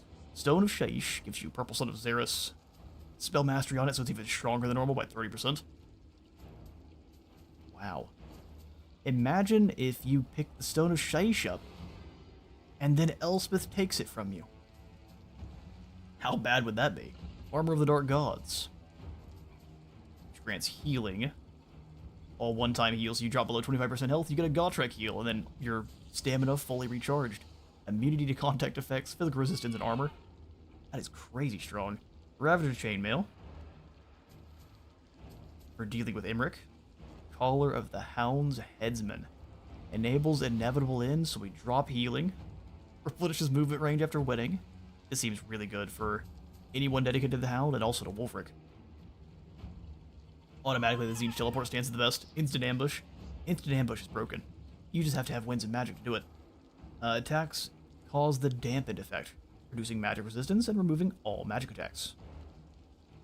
Fallen Chieftain's Jewel. Indomitable Huskarl's Bodyguard, so extra melee defense in friendly territory. The Infamous Reaver. 100% barrier hit points. And then they have an active ability that is going to replenish barrier. 10% barrier replenish per second. Imagine you put that on the champion for Siege. Icon of the Dark Gods we have already, or no, we have the Charm. Icon is melee damage reflection and missile block chance, ward save, hit points, and extra experience gain for the entire army. Axe of the Serpent. Damage, spell resistance, and frostbite attacks. Not bad. More damage as we take. We gain damage as we take damage. Gain 15 bonus infantry, 25 charge bonus, and melee attack for the entire army. And then the Tenebrous Forge Hammer. An activated ability for 20% damage for everyone in the area. Dazed effect, weapon strength, and then armor piercing damage. These are all crazy good. I'm gonna be sacking this though, because that is a lot of gold. Follow it out. Leave nothing. Wulfrik, the Then we one. switch back into raiding stance. We can maybe pillage it next turn. Wrath, you wanna come fight? Yes. We've destroyed the ancient city. How about you come do something about it? Undeniable.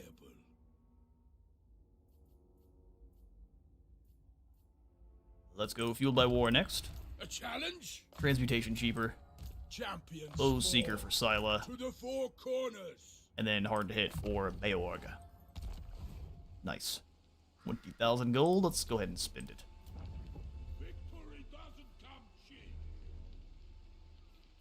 Local recruitment duration is crazy good. War Howl Barrow. Allows us to build up troops way faster. Put in a mock god here. Great shame. There's our Kurgan horseman. 3 turns later. Another Warhowl Barrow. Gotta wait a few turns for Pahwalks, but we can go ahead and get the Worm Chasm, which will give us access to the Dreadmaws. That's a DLC unit. Same thing with these Famir Noble. Howlthor, the Phlegmatic. Let's go for Knowledgeable. 75% extra experience gain. Oghren, the Bane of Knights. For you who may not have seen the Famir Noble, we have access to, for unique abilities, the Favored by the Matriarch. 5% ward save, an ability that is going to allow you to gain, or basically go for a Horn of Corn every 90 seconds. As long as your hit points are higher than 50%. We've got a Natural Flesh for regeneration and more health.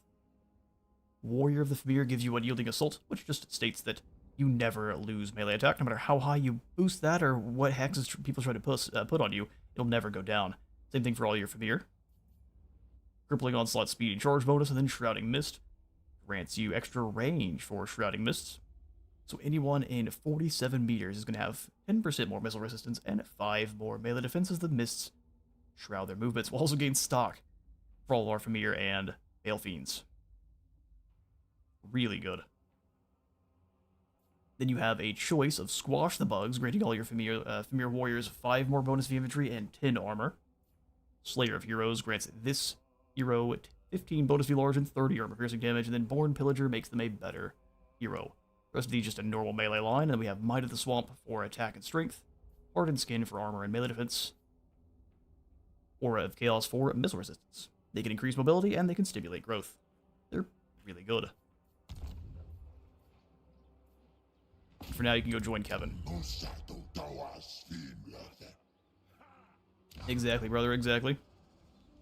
I think if anything, we'll go ahead and upgrade Grey Rock Point. I will not. You won't, will you? Enemy armies in the local province lose. 10 leadership. I don't think we even need that, though. Crazy strong, but we don't need it. We make more money up here, so we'll go ahead and sacrifice the control of the Grey Rock Point. Gain some gold real quick.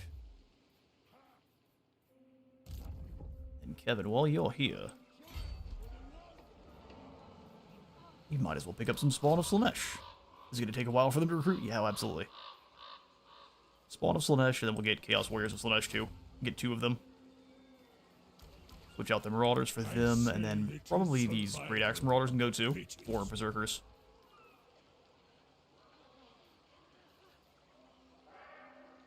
Oh, Great Begrudge, you might be right. These guys may not supposed to have armor piercing. It may also just be part of what makes them special, too. I'll grab some berserkers. Sounds good. 3 javelins. This is a pretty decent squad. We just need some cavalry to bring them up to Wulfrik. Gotta go for now, have fun. Thanks, SCP Greg. Thanks for stopping on by the stream. Now let's get those corn warriors, too. Warriors of corn. And then we shall end the turn. Yes. Kevin will get himself an upgraded army, and then Wulfrik can do the same. The Wulfrik, how fast can you recruit units, should we wish? Airmen in a hurry. Actually. You could make decent fodder. What a good idea. Grab some axe-wielding bearmen. I'm going to send the Worshippers of the Crow also back and replace them with axe-wielding bearmen. How perfect. Bring it on, Marathi. I think if the Vampire Coast got more vampire corruption in the Tower of Zar or Karak 8 Peaks, they can get a unique rifle and a blueprint for 25 or 50% more research. That'd be interesting.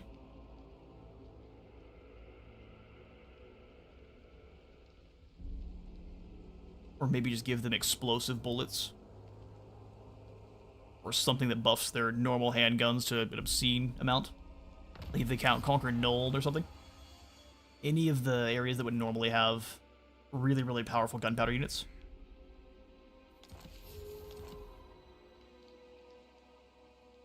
Where did Marathi go? Is she in ambush? I'll handle it. That's a very likely a heavy yes. Servant of the dark gods. Servant of the Dark Gods. Alright, well before we decide to attack Marathi, let's go ahead and upgrade Heshawatl to a clan enclave. Everything else here is pretty good. Ogren, to the north. Argyle's gonna attack Grey Rock Point just in time. What now? No way. We're gonna chase them. He says no way. Well, you're about to find out, won't you? There's always a way. I'm gonna raid down here towards Exarian. Marathi, if you managed to ambush us, you deserve it. We caught her before she did. Demon Nets, Marathi herself, some shades. Oh, she's all outfitted with Heartrender and Dark Sword, the Amber Amulet, and the Wand of Kraiden. But she'll still lose in a fight with Wulfrik.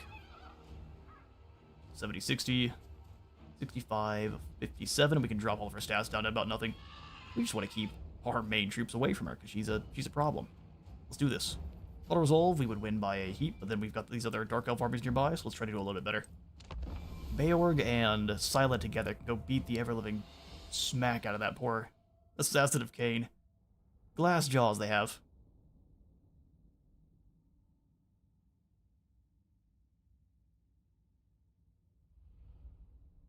We want to keep our own skirmish cavalry away from the shades, but the mammoth and our Skinwolf should do a very good job at dealing with her shades. Alright, here's the strategy. 2 Bearmen. 2 behind them. We're gonna go ahead and have the hunters standing in the open field.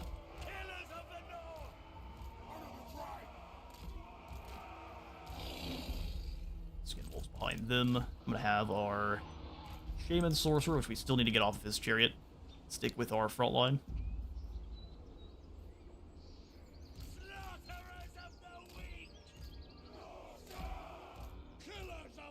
Bearmen on this flank. And then we can have our Federal Mammoth. There. That seems good. So main characters in the Mammoth. All of our infantry. With the, the Shaping Bee with the other group. 2 Marauder Hunters and the Fast Movers. Let's do this. Alright, Marathi, what say you?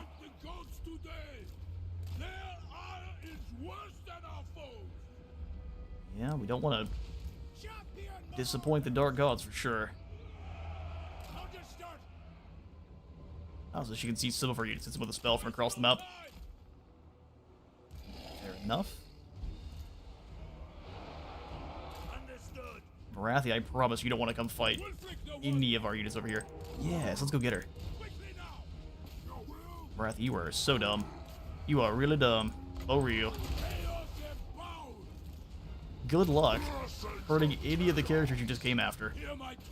Alright, run.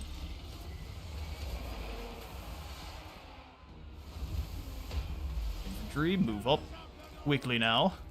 Marathi died almost instantly. Let's go get these demonettes next. So you thought Shades were a good unit.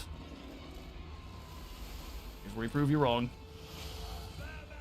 Bearmen, get in there and take out those Dread Spears. Witch Elves need to go. Let's go ahead and drop in a Transmutation of Lead here.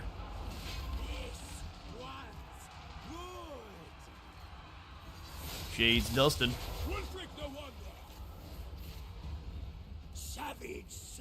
Mammoth, get in there and save the day. Bearmen charge. Anyone that already wasn't getting chopped in half, we can find them and give them a headache. Right through. None shall survive. Agreed. Alright, Skin Wolves, circle. We'll have you slam into these dark shards here. Wulfrik's almost made his way through.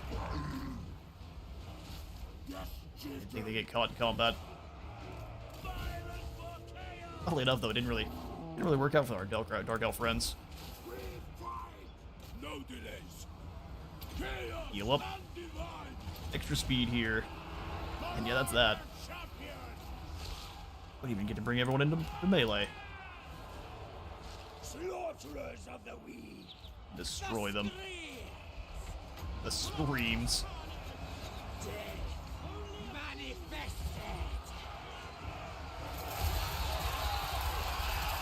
Witch Elves are their last main damage dealer with their death. All Marathi has just about nothing. Let's go through here. Take them all out. Incredible. Let's get into melee then.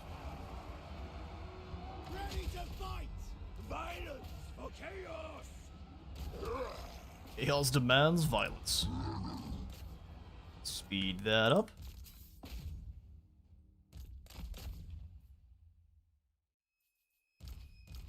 I mean, our Marauder Horsemen are already putting in some serious work. The Kurgan Horsemen are just better in every way, and they have devastating flankers. So whenever they're hitting any of these Dark Elves that are trying to run from us, they basically just knock them over in one charge.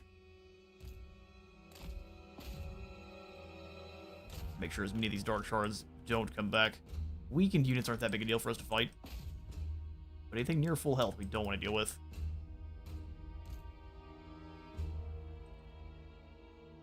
Yeah, they're dragging them down pretty quickly. Alright, sweet. That's Marathi's Vanguard defeated.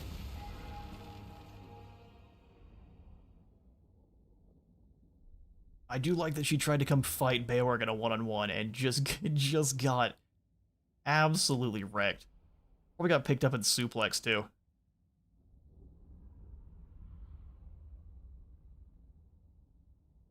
It's one of those Bane versus Batman. You merely adopted the darkness. Drops her on his knee.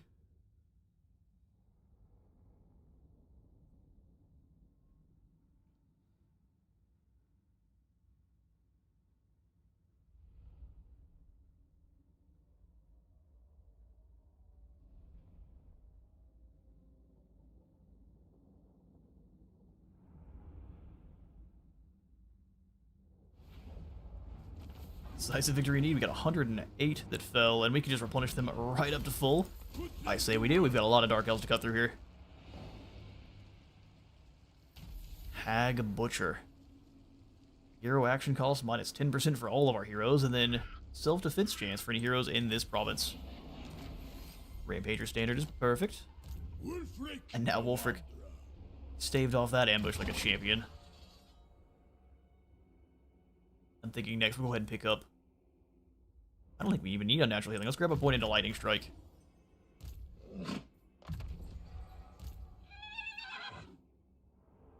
Trading for Scylla. Aorg, you need thicker skin, or let's go deadlier fangs.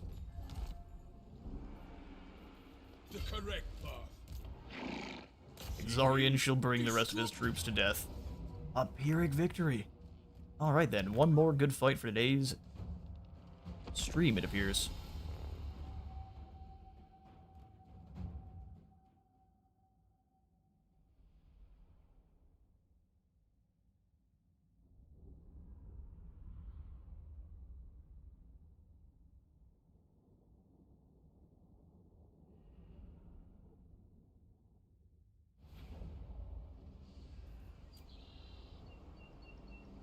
Oh, it kept our formation.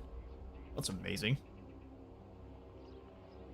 That means we want to just switch. Have you guys go attack this group when they arrive.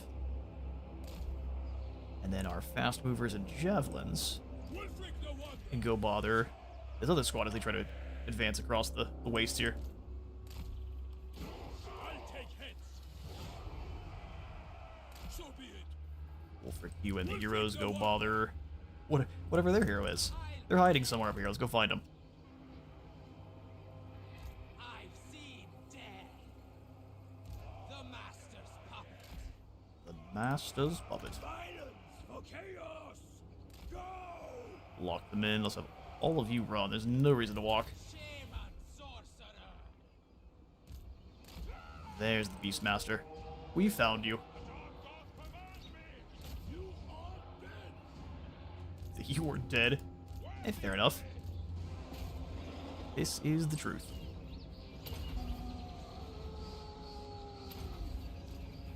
The inescapable one. Quickly now. Get them. Wulfrik, we might as well go for that Hunter of Champions. Fake out their spearmen. Oh, really? He wasted it. Amazing to see. Dark Conduit already gone.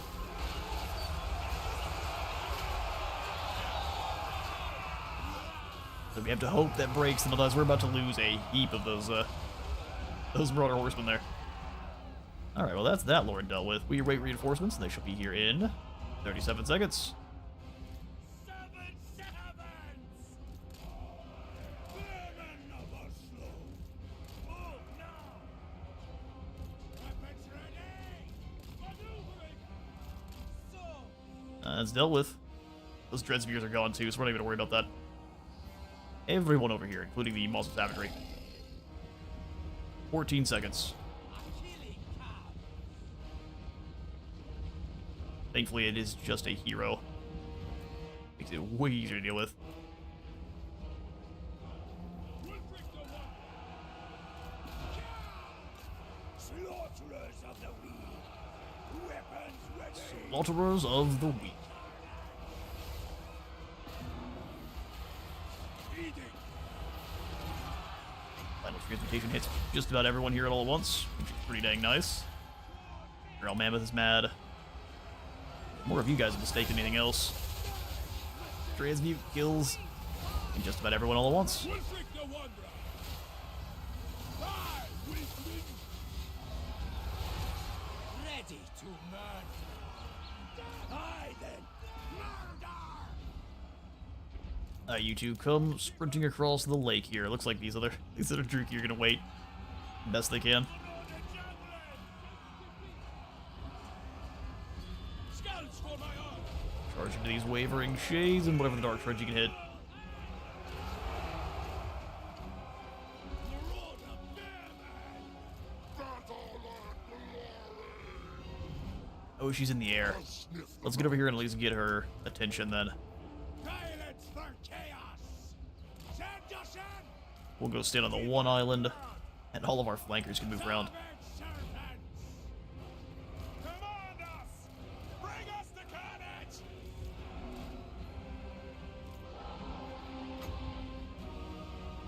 Transmutation of lead did a lot of damage.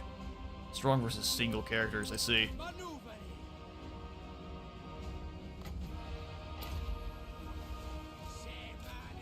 Feel that power recharge. Go for a final transmutation here. This one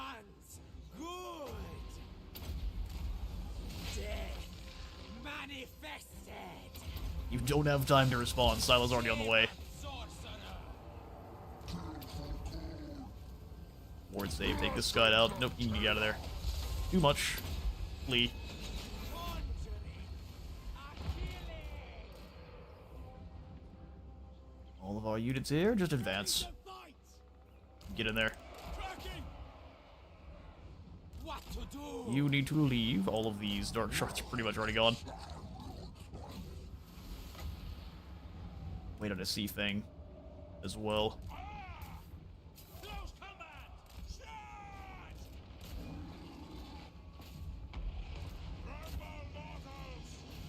Stealth and firing. As long as you get close enough, they will stop any of their orders there. Moving. They are gonna come back around too. Deaths are assured.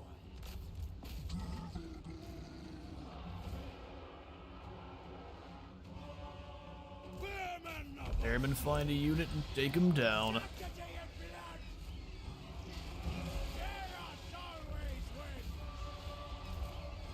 There's our sea thing. He's come up in the woods and help out with these dark shards that are fighting our skirmish cavalry here. Shame on sorcerer. Just gonna choose to stay up there, are you? Very brave.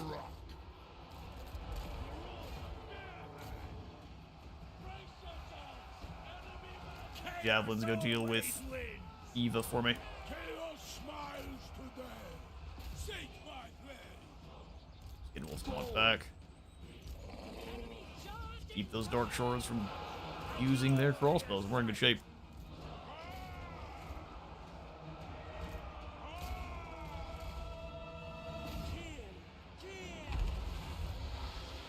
Eva is now locked down. She can't leave. We can hit her with a bit of metal magic too. Damage from both the javelins and the metal magic.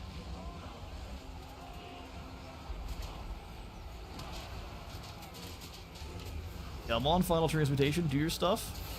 There it is. And she's gone. And move. Straight to the water. A glut of trophies. The Lord has fallen.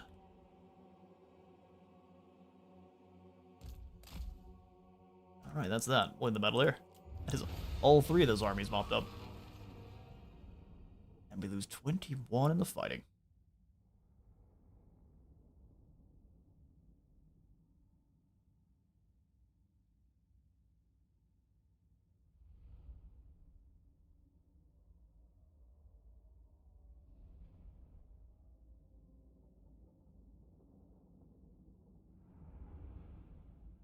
And with that battle, I'm going to go ahead and call the stream there. Thank you all so much for stopping on by. It's been a ton of fun, even with our random crash, trying to interrupt things midway through. We got a good deal of ways into Wulfrik's campaign, and we're getting into more and more of the DLC units. Bearstruck, I think every single battle he's got into, he's brawling against stronger lords. All of your Dark Elf lords tend to be stronger on average than others. And he didn't even lose any health, so Beorg is a monster. And well, killed him as well. More experience. Excellent. And then we shall prepare to deal with Argyle here. Can we actually get around and defend? No. We have the Miststalkers now, though, which is awesome.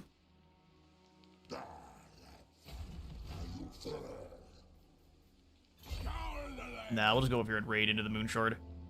They have to make a very difficult choice now. Defend against Kevin, which they can't do because he's on the way. Or Wulfrik. Let's see if this is one we need to do anything about. Get a victory. We lose a lot of our Bearmen and some spears. It takes us literally a turn to recruit these guys, so I'm going to go ahead and sacrifice them for the sake of just dealing with the Dark Elves. Alright, like I said, thanks all for stopping by the stream. We're going to have one more stream, probably two more streams this week. One tomorrow. Warframe Wednesday is going to be replaced by just another run through with Techless. Probably about 3 hours like we did here today. And then we won't have another stream until Friday. That way I have some time to actually get ahead with these Let's Plays and get ready for the next embargo drop as well. So, thanks all for stopping by the stream. We'll have one more tomorrow and then on Friday as well. See you then.